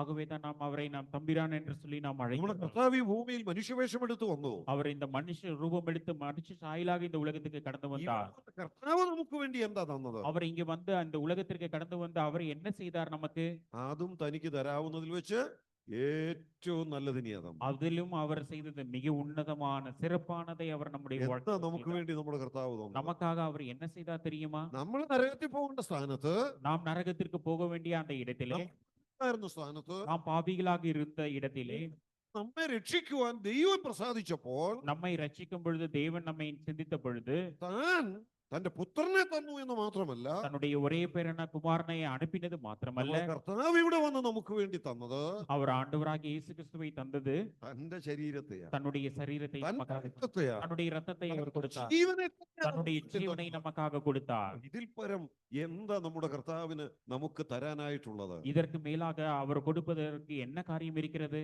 ദൈവം ഒരു കാര്യം ചെയ്യുമ്പോൾ ഏറ്റവും നല്ല നിലയിലേ ചെയ്യത്തുള്ളൂ. தேவன் நம்முடைய வாழ்க்கையிலே செய்யும் பொழுது மிகவும் உன்னதமான சிறப்பான காரியத்தை நம்முடைய வாழ்க்கையிலே ഇന്നിവിടെ செய்கிறார். ദൈവത്തെ ആരാധിച്ച ദൈവമക്കളായ നമുക്കത് അനുഭവത്തിൽ നിന്ന് പറയാൻ കഴിയും. இந்த நாளிலே தேவனை ஆராதித்த நீங்களும் நானும் இந்த காரியத்தை நம்முடைய வாழ்க்கையின் அனுபவத்திலே நாம் சொல்ல നാം முடியும். ദൈവത്തിൽ നിന്നൊരു കാര്യം പ്രാപിക്കുന്നുവെങ്കിൽ தேவனிடத்திலிருந்து நம்முடைய காரியம் நம்முடைய வாழ்க்கையில ஒரு காரியத்தை நாம் பெற்றுக்கொள்வோம் ദൈവം என்றால் തരുമ്പോൾ ഏറ്റവും നല്ലതാണ് നമുക്ക് തരുന്നത്. தேவன் நமக்கு கொடுக்கும் பொழுது மிகவும் சிறப்பானதை அவர் நம்முடைய வாழ்க்கையில தருகிறார். കുടുംബ ബന്ധത്തെ കുറിച്ച് പറയുമ്പോഴും പറയുന്നത് ദൈവം യോജിപ്പിച്ചതിനെ മനുഷ്യൻ വേർപിരിക്കരുത് എന്ന്. ஆகவேதான் இந்த வசனம் சொல்லுகிறது தேவன் இணைத்ததை மனுஷன் பிரிக்காதிருக்க கடவன் என்று சொன்னது. ഈ വാക്യം നാം പ്രത്യേകം ഒന്ന് ശ്രദ്ധിക്കേണ്ടതാണ്. இந்த வசனத்தை மிகவும் கவனமாக நாம் கவனிக்க வேண்டிய அவசியம் இருக்கிறது. നാം മർക്കോസിന്റെ സുവിശേഷം 10-ാം അധ്യായം 9-ാം വാക്യത്തിലാണ് അത് വായിക്കുന്നത്. മർക്കോസ് 10:9 10:9 நாம் இந்த வசனத்தை நாம் வாசிக்க முடியும். ആകയാൽ ദൈവം യോജിപ്പിച്ചതിനെ മനുഷ്യൻ വേർപിരിക്കരുത്. ஆகையால் தேவன் இணைத்ததை மனுஷன் பிரிக்காதிருக்க கடவன் എന്ന് പറഞ്ഞാൽ കുടുംബം എപ്പോഴും ഒന്നിച്ചു തന്നെ ആയിരിക്കുക എന്നുള്ളത് ദൈവത്തിന്റെ പദ്ധതിയിൽപ്പെട്ട കാര്യമാണ്. இந்த வசனம் என்ன சொல்லுகிறது என்று சொன்னால் ஒரு குடும்பம் என்று சொன்னால் அது ஒன்றாகத்தான் இணைந்து எப்பொழுதும் காணப்பட வேண்டும். இதுதான் தேவன் விரும்புகிற காரியமாக இருக்கிறது. അറിയാം, ഇന്ന് ലോകത്തിൽ പല കുടുംബങ്ങളും തകർന്നുകൊണ്ടിരിക്കുന്ന ഒരു സ്ഥിതിയുണ്ട്. இந்த உலகத்தை நாம் சுற்றி பார்ப்போம் என்று சொன்னால் எல்லா குடும்பங்களும் உடைந்து போகின்ற சூழ்நிலைமையிலே நாம் பார்த்து ചെറിയ கொண்டிருக்கிறோம். ചെറിയ കാരണങ്ങൾ കൊണ്ട് കുടുംബ ബന്ധങ്ങൾ നശിച്ചു പോയിക്കൊണ്ടിരിക്കുന്ന ധാരാളം ദൃഷ്ടാന്തങ്ങള് സംഭവങ്ങള് നാം കാണുന്നുണ്ട്, കേൾക്കുന്നുണ്ട്. இந்த குடும்பத்தை பார்க்கும்போது சின்ன சின்ன விஷயங்களுக்காக பிரச்சனைகளுக்காக குடும்பங்கள் பிரிக்கப்படுகிறதையும் சின்னாபின்னமாக்கப்படுகிறதையும் நம்மை சுற்றிலும் நாம் பார்த்து கொண்டிருக்கின்றோம். എന്നാൽ ദൈവം നമുക്ക് തന്നിട്ടുള്ള കുടുംബങ്ങൾ ദൈവം ആഗ്രഹിക്കുന്ന നിലയിൽ തുടരണമെങ്കിൽ നാം ശ്രദ്ധിക്കേണ്ടത് എന്താ? தேவன் நமக்கு இந்த குடும்பத்தை ஏற்படுத்தியிருக்கிறார். அந்த நோக்கத்தை நம்முடைய வாழ்க்கையிலே நிறைவேற்ற வேண்டும் என்று சொன்னால் நாம் கவனிக்க வேண்டிய காரியம் என்ன? നാം ആ കുടുംബത്തിൽ ഏറ്റവും പ്രാധാന്യം കൊടുക്കേണ്ടത് കർത്താവിനായിരിക്കണം. நம்முடைய குடும்ப வாழ்க்கையில மிக மிக உன்னதமான ஒரு உயர்ந்த இடத்தை தேவனுக்கு நாம் கொடுக்க வேண்டும். കർത്താവിന് പ്രാധാന്യം കൊടുത്തുകൊണ്ട് മുൻപോട്ട് പോകുന്ന കുടുംബങ്ങളാണ് ഒന്നായി നിൽക്കുന്ന കുടുംബങ്ങൾ. கர்த்தருக்கு முக்கியத்துவத்தை கொடுத்து முன்னுரிமையை கொடுத்து நம்முடைய குடும்ப வாழ்க்கையிலே வாழும் பொழுது அது என்றென்றைக்கும் நிலை நிற்கின்ற ஒரு குடும்பமாக காணப்படும். എവിടെ ദൈവഭയവും ദൈവവിശ്വാസവും ഉണ്ടോ ആ കുടുംബങ്ങൾ അനുഗ്രഹകരമായിട്ട് മുൻപോട്ട് പോകും. அங்கு எந்தெந்த குடும்பத்திலெல்லாம் தேவ பயமும் தேவனை குறித்த தேவன் மேலே விசுவாசம் வைக்கிறார்களோ அந்த குடும்பம் எல்லாம் நிலைத்து நிற்கக்கூடியதாக இருக்கிறது. ദൈവത്തെ ആരാധിക്കുന്ന കുടുംബങ്ങളുണ്ടോ അവിടെ സന്തോഷമുണ്ട്, സമാധാനമുണ്ട്. எங்கெந்த குடும்பங்களில் எல்லாம் தேவனை ஆராதிக்கிறார்களோ தேவனை தொழுது கொள்ளுகிறார்களோ அங்கெல்லாம் சந்தோஷமும் சமாதானமும் இருக்கிறது. എവിടെ ദൈവത്തിന് പ്രാധാന്യം കൊടുക്കുന്നോ അത്തരം കുടുംബങ്ങളിൽ മക്കളെ കുറിച്ചും വളരെ സന്തോഷവും സമാധാനവും മാതാപിതാക്കൾക്ക് അനുഭവിക്കാനായിട്ട് കഴിയും. எங்க இந்த குடும்பத்தில எல்லாம் தேவனுக்கு முன்னுரிமையை முக்கியத்துவம் கொடுக்கிறார்களோ அவருடைய குடும்பத்திலே பார்க்கும்போது அவருடைய பிள்ளைகளுக்கும் பெற்றோர்களுக்கும் நல்ல சந்தோஷத்தையும் சமாதானத்தையும் நல்ல எதிர்காலத்தையும் கர்த்தர் അപ്പോൾ கொடுக்கிறார். ദൈവം നമുക്ക് തന്നിട്ടുള്ള കുടുംബങ്ങൾ ദൈവം ആഗ്രഹിക്കുന്ന നിലയിൽ നിലനിൽക്കണമെങ്കിൽ அப்படியாக என்று பார்க்கும் பொழுது தேவன் நமக்கு குடும்பத்தை ஏற்படுத்தியிருக்கிறார். தேவன் விரும்புகிற பிரகாரமாக இந்த குடும்ப வாழ்க்கையை வாழ வேண்டும் என்று சொன்னால் ആ കുടുംബ ബന്ധങ്ങളിൽ സന്തോഷത്തോടെയും സമാധാനത്തോടെയും ജീവിക്കാനായിട്ട് കഴിയണമെങ്കിൽ அந்த குடும்ப வாழ்க்கையிலே சந்தோஷமாக சமாதானமாக நாம் வாழ வேண்டும் என்று சொன்னால் വേറെ മാർഗമൊന്നുമില്ല. வேற ஒரு வழியும் இல்லை. അതിനുവേണ്ടി വേറെ കുറുക്ക് വഴികളൊന്നും നാം തേടേണ്ടതില്ല. அதுக்கு குறுக்கு வழிகளோ நெருக்கு வழிகளோ ஒன்றும் நாம் தேட வேண்டிய அவசியம் അതിനുള്ള இல்லை. പറയുന്നത് அதுல ஒரே ஒரு வழி என்னவென்று சொன்னால் ദൈവത്തിന് ആ കുടുംബത്തിൽ ഒന്നാം സ്ഥാനം കൊടുക്കുക എന്നുള്ളതാണ്. அந்த குடும்பத்தில் தேவனுக்கு முன்னுரிமை முதல் ஸ்தானத்தை முதல் இடத்தை நாம் கொடுக்க வேண்டும். ജീവിക്കുന്ന ഒരു ദൈവമുണ്ടെന്നുള്ള വിശ്വസിക്കുക. ஜீவனுள்ள தேவன் இருக்கிறார் என்று சொல்லி நாம் விசுவாசிக்க ഈ வேண்டும். ദൈവം എന്നെ സ്നേഹിക്കുന്ന ദൈവമാണെന്ന് മനസ്സിലാക്കുക. அந்த தெய்வம் என்னை நேசிக்கிறார் என்கின்ற காரியத்தை நாம் புரிந்து கொள்ள வேண்டும். ദൈവമാണ് എനിക്ക് വേണ്ടി ക്രൂശിൽ മരിച്ചതെന്ന് മനസ്സിലാക്കുക. அந்த தெய்வம் எனக்காக சிலுவையில் மரித்தார் என்பதை நாம் விசுவாசிக்க வேண்டும். നമ്മുടെ ജീവിതങ്ങളെ ഏൽപ്പിച്ചു കൊടുക്കുക. அந்த தெய்வனுக்காக என்னுடைய வாழ்க்கையை நாம் அர்ப்பணிக்க வேண்டும். അങ്ങനെയുള്ള കുടുംബങ്ങളിൽ ആ മാതാപിതാക്കളും കുഞ്ഞുങ്ങളും ഒന്നിച്ചിരുന്ന് പാട്ടുപാടും, ദൈവവചനം വായിക്കും, പ്രാർത്ഥിക്കും. അത്തരം കുടുംബങ്ങൾ അനുഗ്രഹത്തോടെ ഐശ്വര്യത്തോടെ മുൻപോട്ട് പോകുന്നു എന്നുള്ളതിന് യാതൊരു സംശയവുമില്ല. அப்படிப்பட்ட குடும்பத்திலே நாம் பார்க்கும் பொழுது பெற்றோர்களும் பிள்ளைகளும் ஒன்றாக சேர்ந்து பாடுவார்கள், கர்த்தரை துதிப்பார்கள். அப்படிப்பட்ட குடும்பம் சந்தோஷமாக சமாதானமாக நீண்ட காலமாக நிலைநிலைக்கும் என்பதில் எந்தவித சந்தேகமும் இல்லை. പ്രശ്നങ്ങളും തകർച്ചകളുമുള്ള കുടുംബങ്ങളെ ഒക്കെ നമ്മൾ നോക്കിയാൽ பிரச்சனைகளும் போராட்டங்களும் உள்ள குடும்பங்களை நாம் பார்க்கும் பொழுது ആ കുടുംബത്തെ ശ്രദ്ധിച്ചാൽ നമുക്കറിയാം അവിടെ പാട്ടില്ല, അവിടെ പ്രാർത്ഥനയില്ല, അവിടെ ദൈവവിശ്വാസമില്ല. அந்த குடும்பத்தை நாம் பார்க்கும் பொழுது அங்கு பாட்டு இல்லை, வேத வசனம் இல்லை, கர்த்தருக்கு முன்னுரிமை கொடுப்பதில்லை. இவ்விதமாக அந்த குடும்பத்திலே பிரச்சனைகளும் போராட்டங்களையும் அவர் சந்திக்கிறார்கள். യോഹന്നാന്റെ സുവിശേഷം 2-ാം അധ്യായത്തിലെ സംഭവം ഞാൻ ഒരു ഉദാഹരണമായിട്ട് പറയാം. யோவான் 2வது அதிகாரத்தில் நடந்த காரியத்தை நான் உதாரணமாக நான் சொல்ல ഒരു விரும்புகிறேன். കല്യാണത്തിൽ പങ്കെടുക്കാനായിട്ടാ കർത്താവ് അവിടെ വന്നത്. அந்த கல்யாணத்திலே பங்கெடுக்கும்படியாக நம்முடைய ஆண்டவராகிய இயேசு கிறிஸ்து அங்கே கடந்து പക്ഷെ അവിടെ வந்தார். ചില പ്രശ്നങ്ങള് കർത്താവ് വന്നതുകൊണ്ട് പരിഹരിക്കപ്പെട്ടു. ஆனால் அந்த குடும்பத்திலே அந்த திருமண காரியத்திலே நடந்த பிரச்சனையை ஆண்டவராகிய இயேசு கிறிஸ்து அங்கு இருந்ததன் மூலமாக அங்கு தீர்த்து வைத்தார். നമ്മൾ ആ സംഭവം വായിച്ചാൽ அந்த சம்பவத்தை நாம் வாசிக்கும் பொழுது യേശുവിന്റെ മാതാവ് അവിടെ ഉണ്ടായിരുന്നു, ஆண்டவராகிய இயேசுடைய தாயார் அங்கு இருந்தார்கள், യേശുവിന്റെ ശിഷ്യന്മാർ അവിടെ ഉണ്ടായിരുന്നു, இயேசுவினுடைய சீஷர்கள் அங்கு இருந்தார்கள், ഒരു കല്യാണമാ ക്ഷണിക്കപ്പെട്ട അതിഥികൾ പലരും അവിടെ ഉണ്ടായിരുന്നു. அங்கு கல்யாண விருந்திற்கு அழைக்கப்பட்ட அநேகரும் இருந்தார்கள். പക്ഷെ പ്രശ്നം ശരിക്കും പരിഹരിക്കാൻ അവർക്ക് ആർക്കും കഴിഞ്ഞില്ല. ஆனால் அந்த பிரச்சனையை சரி செய்வதற்கு யாராலும் முடியாமல் போயிற்று. ആയിരുന്നു. ஆனால் இயேசு அங்கு இருந்தார். എന്നിട്ടും ആ പ്രശ്നം അവിടെ നിന്നു. அந்த பிரச்சனை அங்கு இருந்தது. അതങ്ങനെ തന്നെ തുടർന്നു. அது அந்த பிரச்சனை அப்படியாக தான் தொடர்ந்து പക്ഷേ கொண்டிருந்தது. എപ്പോഴാ പ്രശ്നം പരിഹരിക്കപ്പെട്ടത്? எப்பொழுது அந்த பிரச்சனை தீர்ந்தது? യേശു അവിടെ ഉണ്ടെന്നുള്ള അറിവ് ആ പ്രശ്നത്തിന് പരിഹാരമായിരുന്നില്ല. இயேசு அங்கு இருக்கிறார் என்கின்ற காரியத்தை அவர்கள் அறிந்தது நிமித்தமாக பிரச்சனை தீர்ந்து விடவில்லை. യേശു ഉണ്ടെങ്കിൽ എന്തെങ്കിലുമൊക്കെ ചെയ്യാൻ കഴിയുമെന്നുള്ള ആ തിരിച്ചറിവ് ആ പ്രശ്നത്തിന് പരിഹാരമായില്ല. இயேசு அங்கு இருப்பதன் மூலமாக மாத்திரமல்ல அவரால் உதவி செய்ய முடியும் என்கின்ற காரியத்தை நிமித்தமாக அங்கு பிரச்சனைகள் தீர்க்கப்படவில்லை. പിന്നെ എന്താ അവിടെ സംഭവിച്ചത്? ஆனால் எங்கே நடந்தது தெரியுமா? അവര് പല കാര്യം ചെയ്തു നോക്കി. அவர்கள் அநேக காரியங்களை அவர்கள் செய்து பார்த்தார்கள். പക്ഷേ അവസാനം ആ പ്രശ്നം കർത്താവിന്റെ അരികെ ചെന്നു. ஆனால் கடைசியாக அந்த பிரச்சனையை ஆண்டவராகிய இயேசு கிறிஸ்து கொண்டு കർത്താവ് வரப்பட்டது. എഴുന്നേറ്റു. ஆண்டவராகிய இயேசு கிறிஸ்து எழுந்தார். ആ ഫംഗ്ഷന്റെ ചുമതല അങ്ങ് ഏറ്റെടുത്തു. அந்த பிரச்சனை அந்த திருமண காரியத்தின் முழு பொறுப்பையும் அவர் ஏற்றுக்கொண்டார். അവിടുത്തെ കൺട്രോൾ തന്റെ കയ്യിൽ വന്നു. அந்த முழு கட்டுப்பாட்டை அவரை எடுத்துக்கொண்டார். അവിടുത്തെ വേലക്കാരോട് പറയാം, നിങ്ങൾ പോയി വെള്ളം കോര്, அங்கு வேலைக்காரர்கள் சொன்னார், நீங்கள் அங்க ஜாடிகளிலே தண்ணீரை நிரப்புங்கள் என்று சொன்னார். വിളമ്പിക്കൊട്. நீங்கள் அதை பருகி கொடுங்கள் என்று சொன்னார். ഇപ്പൊ വീട്ടുകാരല്ല കാര്യം നിയന്ത്രിക്കുന്നത്. இந்த காரியங்கள் எல்லாம் அங்குள்ள திருமண വീട്ടുകാரர்கள் അവരുടെ செய்யவில்லை. ഇരിപ്പുണ്ട്. அந்த வீட்டுக்காரர்கள் எல்லாம் திருமண காரியங்கள் குடும்பங்கள் எல்லாம் அங்கே இருந்தார்கள். ക്ഷണിക്കപ്പെട്ട അതിഥിയായിട്ട് വന്ന ഈ ആളാ ഇപ്പൊ അവിടുത്തെ കാര്യം നിയന്ത്രിക്കുന്നത്. விருந்தாளியாக வந்த இந்த ஆண்டவராகிய இயேசு கிறிஸ்து அந்த திருமணத்து காரியங்களை எல்லாம் நோக்கி கொண்டிருக்கிறார். ഇപ്പം ഈ യേശു അവിടുത്തെ ആരായി മാറി? இப்பொழுது அந்த குடும்ப அந்த திருமண விருந்தில் ஆண்டவராகிய இயேசு கிறிஸ்து என்னவாக இருக்கிறார்? കർത്താവായി മാറി. அவர் கர்த்தராக இருந்தார். അവിടെ പ്രശ്നം அங்கு പരിഹരിക്കപ്പെട്ടു. பிரச்சனை தீர்ந்தப்பட்டது. ഇതാണ് നമ്മുടെ കുടുംബങ്ങളിൽ இதுதான் സംഭവിക്കുന്നത്. நம்முடைய குடும்ப வாழ்க்கையிலே தேவை. യേശുവിന്റെ കർത്തൃത്വം നമ്മുടെ ബന്ധങ്ങളിൽ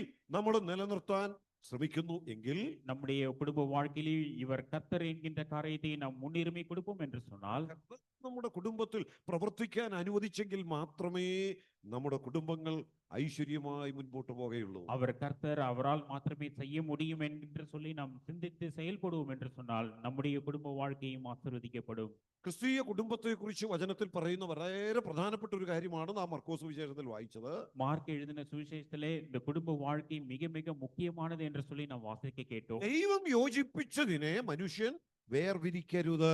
தேவன் இணைத்ததை மனுஷன் பிரிக்காதிருக்க கடவன். അപ്പം ദൈവത്താൽ യോജിപ്പിക്കപ്പെട്ട ഒരു കുടുംബം എന്ന് പറയുന്നത് தேவனால் இணைக்கப்பட்ட குடும்பம் என்று சொல்லும்போது ഇവിടെ ദൈവമുണ്ട്, அங்க தேவன் ഇവിടെ இருக்கிறார். കർത്താവിന്റെ സാന്നിധ്യമുണ്ട്, அது தேவனுடைய பிரசனம் அங்கே അവിടെ இருக்கிறது. യേശുവിന്റെ കർത്തൃത്വമുണ്ട്. அங்க இயேசுவினுடைய கர்த்தத்துவம் அங்கே இருக்கிறது. കുടുംബത്തെ കുറിച്ച് വചനം പറയുകയാണ്, அப்படிப்பட்ட குடும்பத்தை பார்த்த வசனம் சொல்லுகிறது, അതിനെ പിരിക്കാൻ ഒരു മനുഷ്യനും അധികാരമില്ല. அப்படிப்பட்ட ஒரு குடும்பத்தை எந்த மனிதனும் பிரிப்பதற்கு அதிகாரம் இல்லை. എന്തുകൊണ്ട് അധികാരമില്ല? ஏன் அதிகாரம் இல்லை? ഇത് ദൈവം യോജിപ്പിച്ചത്. இது தேவன் இணைத்த காரியம். അതുകൊണ്ട് കുടുംബ ബന്ധങ്ങൾ വളരെ സൂക്ഷിച്ച് മുൻപോട്ട് കൊണ്ടുപോകാൻ നമുക്ക് കടപ്പാടുണ്ട്. ஆகவே இந்த குடும்ப வாழ்க்கையை மிக மிக கவனமுடன் நாம் முன்பாக கொண்டு செல்ல வேண்டும். കുടുംബ ബന്ധങ്ങൾ എന്ന് പറയുന്നത് നിരവധി കടപ്പാടുകൾ നിറഞ്ഞതാ. இந்த குடும்ப வாழ்க்கை என்பதிலே அநேக பொறுப்புகள் இருக்கிறது. നമ്മളൊക്കെ വല്ലവരും നമ്മളോട് ചോദിച്ചാൽ നാം ഇങ്ങനെ പറയും, அநேகர் நம்மிடத்திலே கேட்பார்கள் என்று சொன்னால் நாம் இவ்விதமாக பதில் சொல்லுவோம், എന്തിനാ ഇവിടെ വന്നു കിടന്ന് ഇങ്ങനെ കഷ്ടപ്പെടുന്നത്? நான் எதற்காக இங்கே வந்து இவ்வளவு கஷ்டப்படுகிறேன்? എനിക്കൊരു കുടുംബമുണ്ട്, മക്കളുണ്ട്. எனக்கு ஒரு குடும்பம் இருக்கிறது, எனக்கு பிள்ளைகள் இருக்கிறார்கள். അല്ലെ, എനിക്ക് ഒരാളുടെ കാര്യം നോക്കിയാൽ മതിയെങ്കിൽ ഇത്രയും കഷ്ടപ്പെടേണ്ട ആവശ്യമില്ല. நான் என்னை குறித்து மாத்திரம் பார்ப்பேன் என்று சொன்னால் இவ்வளவு கஷ்டப்பட வேண்டிய அவசியம் இல்லை. ഇത്രയും കഷ്ടപ്പെട്ട് ഇവിടെ ജീവിക്കുന്നു, எதற்காக പണം സമ്പാദിക്കുന്നു. எதற்காக நான் இவ்வளவு கஷ்டப்பட்டு கஷ்டப்பட்டு நான் பணம் சம்பாதிக்க வேண்டும். അല്ലേ നമ്മളോടൊക്കെ ചോദിച്ചാൽ നമുക്ക് ഇങ്ങനെ പറയാൻ പറ്റുന്നേ. நம்ம இடத்துல யாராவது கேட்டால் இவ்விதமாக நான் பதில் சொல்கிறோம் அல்லவா? മാത്രമല്ല എനിക്കൊരു കുടുംബമുണ്ട്, நான் மாத்திரம் தனியாக அல்ல, எனக்கு ஒரு എനിക്ക് குடும்பம் മക്കളുണ്ട്, இருக்கிறது, எனக்கு பிள்ளைகள் இருக்கிறார்கள், എനിക്കുണ്ട്. அவருடைய பொறுப்பும் எனக்கு இருக்கிறது. ഇത് അന്യോന്യം ബന്ധങ്ങൾ മാത്രമല്ല കടപ്പാടുകളും നിറഞ്ഞതാണ്. இந்த കുടുംബം ஐக்கியம் மாத்திரம் அல்ல, இதுல பொறுப்புகளும் இருக்கிறது. ഈ കടപ്പാടുകളെ കുറിച്ചും ബൈബിളാണ് വ്യക്തമായിട്ട് പറയുന്നത്. இந்த பொறுப்புகளை குறித்தும் வேதாகமம் மிக தெளிவாக சொல்கிறது. അന്യോന്യ കടപ്പാടുകളും വളരെ വ്യക്തമായി പറയുന്ന இந்த ഗ്രന്ഥം குடும்பத்திலே വിശുദ്ധ இருக்க വേദപുസ്തകമാണ്. இந்த குடும்பத்திலே இருக்க வேண்டிய ஒவ்வொரு மனிதனுடைய பொறுப்புகளையும் இந்த வேதாகமம், பரிசுத்த வேதாகமம் தெளிவாக சொல்லுகிறது. ഞാൻ ആ ഭാഗങ്ങളെല്ലാം എടുത്ത് വിശദീകരിക്കാൻ സമയം ഇല്ല, അതുകൊണ്ട് ഇങ്ങനെ മാത്രം പറയട്ടെ. அந்த வசனங்களை எல்லாம் படித்து நான் விவரித்து சொல்வதற்கு நேரம் இல்லை, ஆனால் சுருக்கமாக சொல்லுகிறேன். എഫേസ്യ ലേഖനം 5-ാം അധ്യായത്തിന്റെ 22 മുതലുള്ള വാക്യങ്ങളിൽ കുടുംബ ബന്ധങ്ങളുടെ ചില കടപ്പാടുകൾ പറയുന്നുണ്ട്. எபேசியர் 5வது அதிகாரம் 22வது வசனம் முதல் குடும்பத்துடைய ஒரு சில பொறுப்புகள் அங்கு சொல்லப்பட்டிருக்கிறது. കൊലോസ്യ ലേഖനം 3-ാം അധ്യായത്തിന്റെ 18, 19 വാക്യങ്ങളിൽ കുടുംബ ബന്ധങ്ങളുടെ കടപ്പാടുകൾ പറയുന്നുണ്ട്. கொலோசியர் 3வது அதிகாரம் 18வது வசனத்திலே குடும்பத்துடைய பொறுப்புகள் அங்கு சொல்லப்பட்டிருக்கிறது. ഇവിടെ എല്ലാം പറയുമ്പോൾ ശ്രദ്ധിക്കേണ്ട ഒരു കാര്യമുണ്ട്. இங்க எல்லாம் நாம் வாசிக்கும் பொழுது நாம் கவனிக்க வேண்டிய ஒரு காரியம் என்ன? ആ ഭാര്യയെ സ്നേഹിക്കണം പറയുന്നുണ്ട്.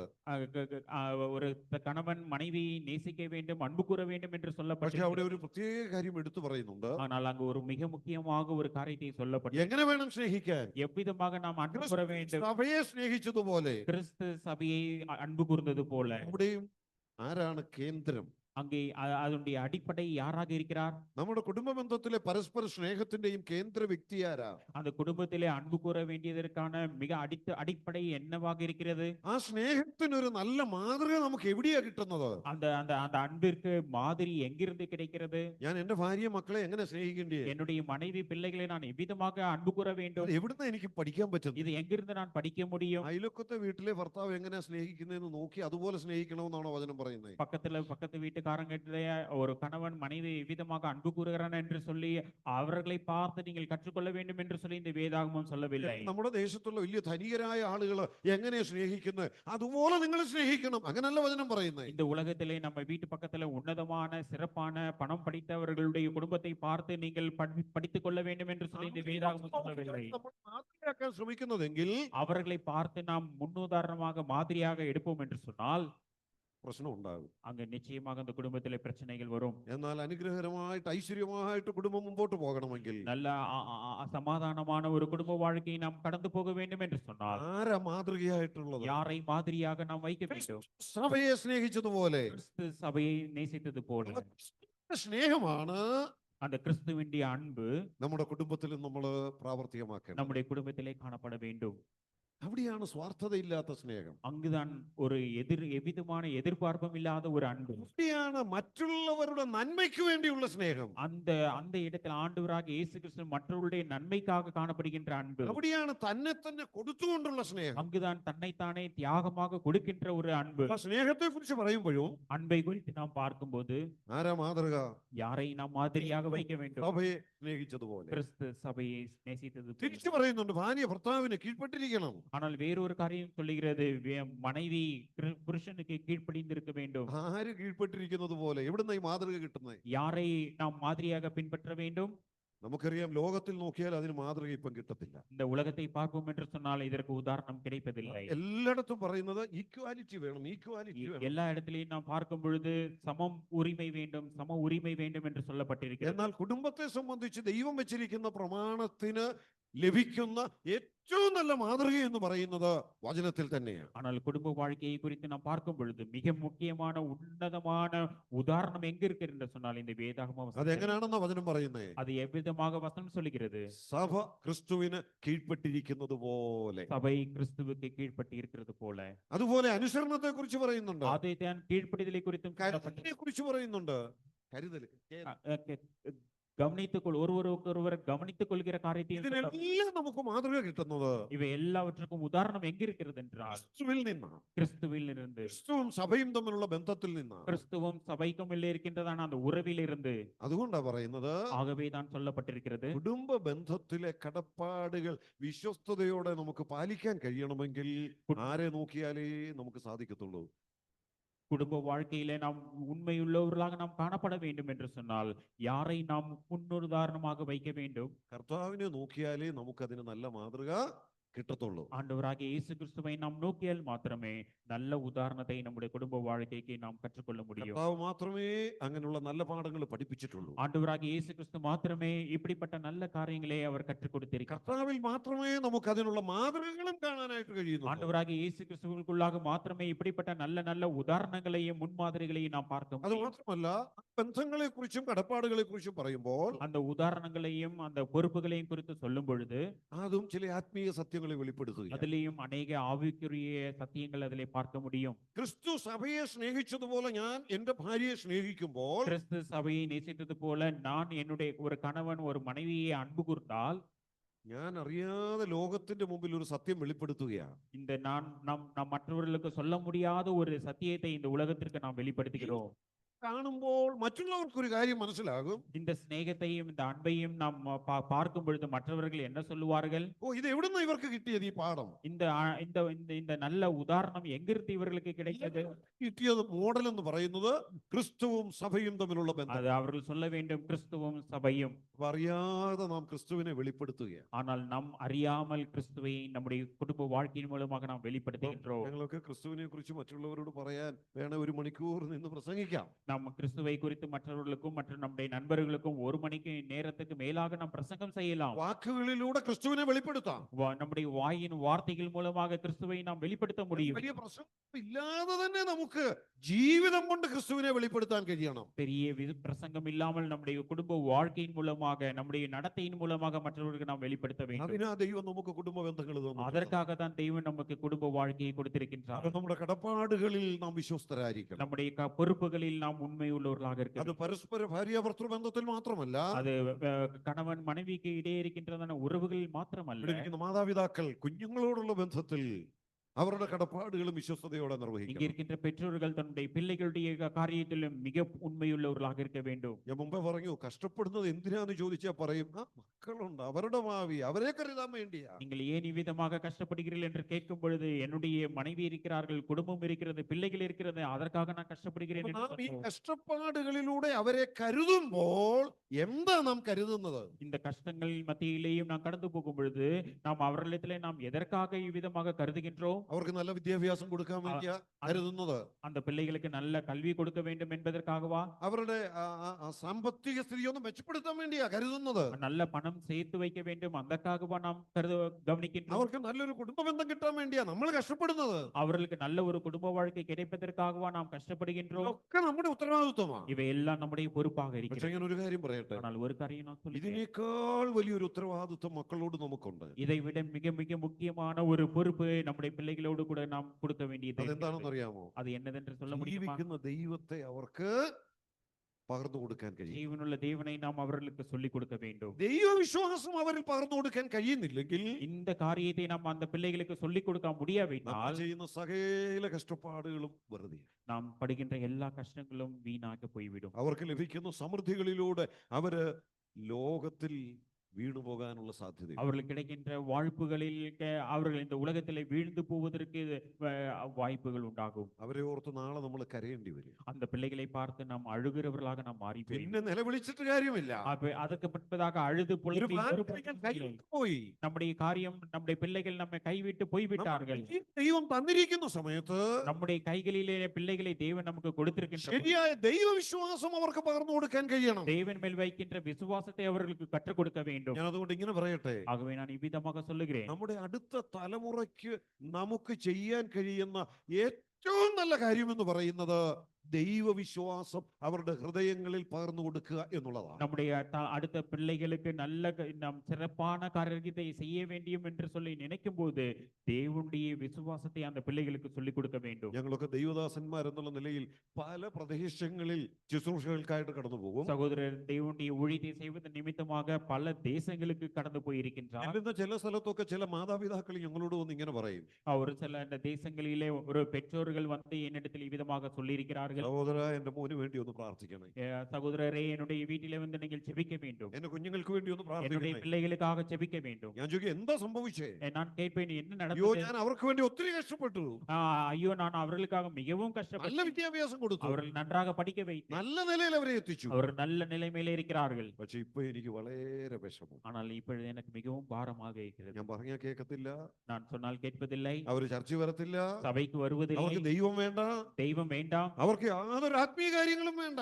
எந்த ஒரு ஆவிக்குரிய வாழ்க்கையுமே தேவையில்லை. ഇതൊന്നും അവരുടെ ഇപ്പൊ പറയാൻ പോലും പറ്റത്തില്ല. அவர்களிடத்தில் இந்த காரியத்தை குறித்து சொல்லக்கூட முடியவில்லை. അത് മാത്രമല്ല, അവരെ ഓർത്ത് ഓരോ ദിവസവും കരയേണ്ടി വരിക ഈ ஆனால் മാതാപിതാക്കൾ. அவர்களை குறித்து நான் ஒவ்வொரு நாளும் அழுது கொண்டே இருக்கிறேன். ഇവിടെ ഇരിക്കുന്ന മാതാപിതാക്കളോട് ഞാൻ പറയട്ടെ, அப்படிப்பட்ட ஒரு பெற்றோர்களுக்கு நான் ഇവിടെ நிமிதமாக വന്ന് കഷ്ടപ്പെടുന്ന ഓരോ കഷ്ടപ്പാടും അത് ഫലകരമായി തീരണമെന്നുണ്ടെങ്കിൽ நீங்கள் படுகின்ற ஒவ்வொரு கஷ்டமும் நன்மையாக மாற வேண்டும் என்று சொன்னால் ദൈവത്തിൽ ആശ്രയിക്കുക. தேவனில் நீங்கள் சார்ந்து கொள்ள അത് வேண்டும். മാത്രമല്ല, அது மாத்திரமல்ல, ആ ദൈവവിശ്വാസം അടുത്ത തലമുറകൾക്ക് പകർന്നു കൊടുക്കാനായിട്ട് இந்த കഴിയും. தேவன் மேல் வைக்கின்ற அந்த விசுவாசத்தையும் நம்பிக்கையும் அடுத்த தலைமுறைக்கு நாம் சொல்லிக் கொடுக்க வேண்டும். ശരിയായ ദൈവവിശ്വാസം നാം പകർന്നു കൊടുക്കുന്നില്ലെങ്കിൽ சரியாக இந்த தேவனுடைய விசுவாசத்தை நாம் பகிர்ந்து கொடுக்காவிட்டால் ഇപ്പം തെറ്റായ പലതിലേക്കും പോകാനുള്ള സാധ്യതകൾ വളരെയുള്ള ലോകത്തിലാണ് അവർ വളർന്നു இந்த വരുന്നത്. உலகத்திலே பார்க்கும் பொழுது அவர்கள் திசை திருப்பி போவதற்கான எல்லா வழிகளும் வாய்ப்புகளும் அவர்கள் கண் முன்பதாக അവർ இருக்கிறது. തെറ്റിപ്പോകാനുള്ള എല്ലാ സാധ്യതയുമുണ്ട്. அவர்கள் வழி மாறி போவதற்கான எல்லா வாய்ப்புகளும் അവരുടെ இருக்கிறது. മാതാപിതാക്കളുടെ കടപ്പാട് വളരെയാണ്. ஆனால்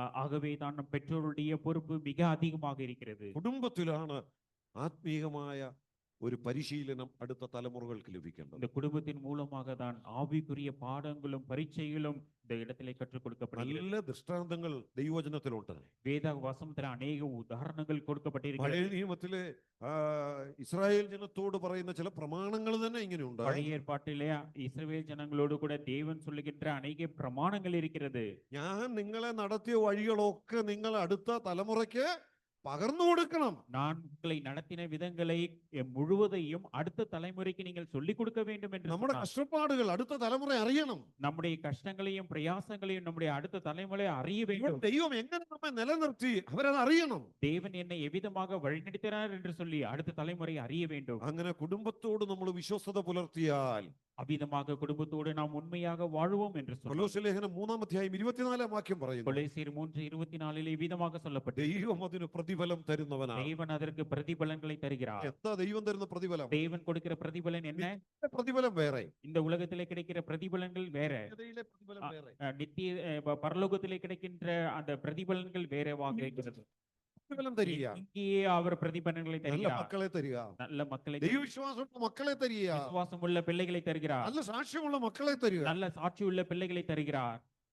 അതോടൊപ്പം വചനം പറയുന്ന ഒരു കാര്യം, அதோடு கூட வேறு ஒரு காரியத்தையும் வசனம் சொல்லுகிறது. കൊലോസ്യർ 3:25, கொலோசியர் 3:25 അന്യായം ചെയ്താൽ அநியாயம் செய்தால் അതിന് തക്കവണ്ണം പ്രാപിക്കും, அதற்கு பதில் செய்வார். ദൈവം ശിക്ഷിക്കും. தேவன் அதற்கு தண்டனை கொடுப்பார். മുഖപക്ഷമില്ലാതെ പ്രവർത്തിക്കുന്നവനാ ദൈവം. அது முகத்து பாரபட்சம் இல்லாமல் தேவன் അവിടെ தண்டிக்கிறார். കുടുംബ ബന്ധത്തെ കുറിച്ച് പറഞ്ഞിട്ടാ പറയുന്നത്, குடும்ப காரியத்தை குறித்து தேவன் சொல்லும் பொழுது என்ன சொல்லுகிறார்? നമ്മൾ അന്യായം കാണിച്ചാൽ, நீங்கள் அநியாயம் செய்வீர்கள், വിശ്വസ്തത കാണിച്ചാൽ, அவிசுவாசமாக കുടുംബത്തിലുള്ള இருப்பீர்கள், ബന്ധത്തിലെ കടപ്പാടുകൾ പാലിക്കാതെ പോയാൽ குடும்பத்தில் இருக்கின்ற பொறுப்புகளை நீங்கள் செய்யாமல் போனால் ദൈവ ശിക്ഷ അനുഭവിക്കേണ്ടി വരും. தேவனுடைய சிக்ஷையை நீங்கள் நான் அனுபவிக்க എത്ര வேண்டும். ഗൗരവമായി எவ்வளவு കരുതേണ്ടതാണ്. கவனமாக கவனிக்க வேண்டிய ஒரு காரியம், സൂക്ഷിച്ച് കൈകാര്യം ചെയ്യണം. எவ்வளவு கவனமாக அதை செய்ய வேண்டும். ഞാൻ ആ ഭാഗം അവിടെ അവസാനിപ്പിക്കുക. நான் அந்த காரியத்தை அதோடு நிறுத்தி, നമുക്ക് ദൈവം തന്ന കുടുംബം എന്ന് പറയുന്നത് தேவன் கொடுக்கின்ற அந்த குடும்பம் என்று சொன்னால், ഏറ്റവും സന്തോഷത്തോടെ മുമ്പോട്ട് കൊണ്ടുപോകാൻ. அந்த குடும்பத்திலே மிகவும் சந்தோஷமாக நாம் கொண்டு போக வேண்டும். നമുക്കറിയാം, നമ്മൾ എവിടെയെങ്കിലും ഒക്കെ പോയാൽ,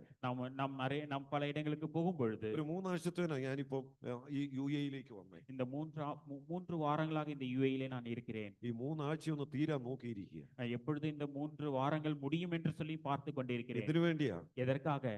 വീട്ടിലൊന്നും ചെല്ലണം. எனக்கு குடும்பத்திற்கு கடந்து ഭാര്യയുണ്ട്, മക്കളുണ്ട്, അവരെ ഒന്ന് കാണണം. எனக்கு மனைவி இருக்கிறார்கள், பிள்ளைகள் இருக்கிறார்கள். എപ്പോഴും അങ്ങ് ചെല്ലാനുള്ള ഒരു ആഗ്രഹം മനസ്സിൽ. எப்பொழுது அங்கு போக வேண்டும் என்று சொல்லி வாஞ்சியோடு விருப்பத்தோடு காத்து கொண்டிருக்கிறேன். എന്തുകൊണ്ട്? எதற்காக? അവിടെ ചെന്ന മനസ്സിനൊരു സുഖം. அங்கு போனால் எனக்கு மனசிலே சமாதானம். അവിടെ ചെന്നാൽ ഇത്രയും നാളത്തെ ഏകാന്തത അല്ല ഇവിടെ, എന്നാലും ഒരു ഏകാന്തത, അതിനൊരു പരിഹാരം. இங்கே ஒரு பிரிவாக இருந்தாலும் அதற்கு ஒரு விடுதலை உண்டு.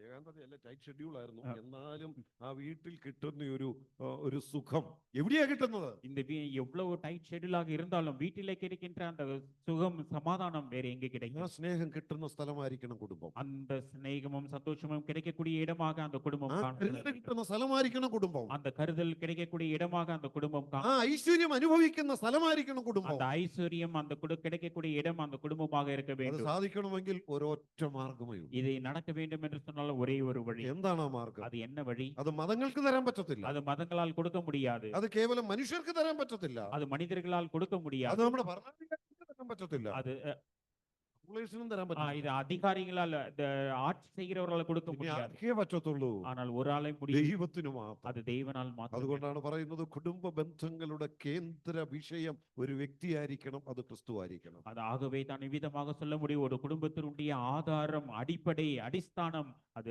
கிறிஸ்துவாக இருக்க வேண்டும். ഞാൻ കുടുംബത്തോട് ബന്ധപ്പെട്ട ഇതുവരെ സൂചിപ്പിച്ചത്. இதுவரை நான் குடும்பத்தோடு உள்ள காரியங்களை நான் சொன்னேன்.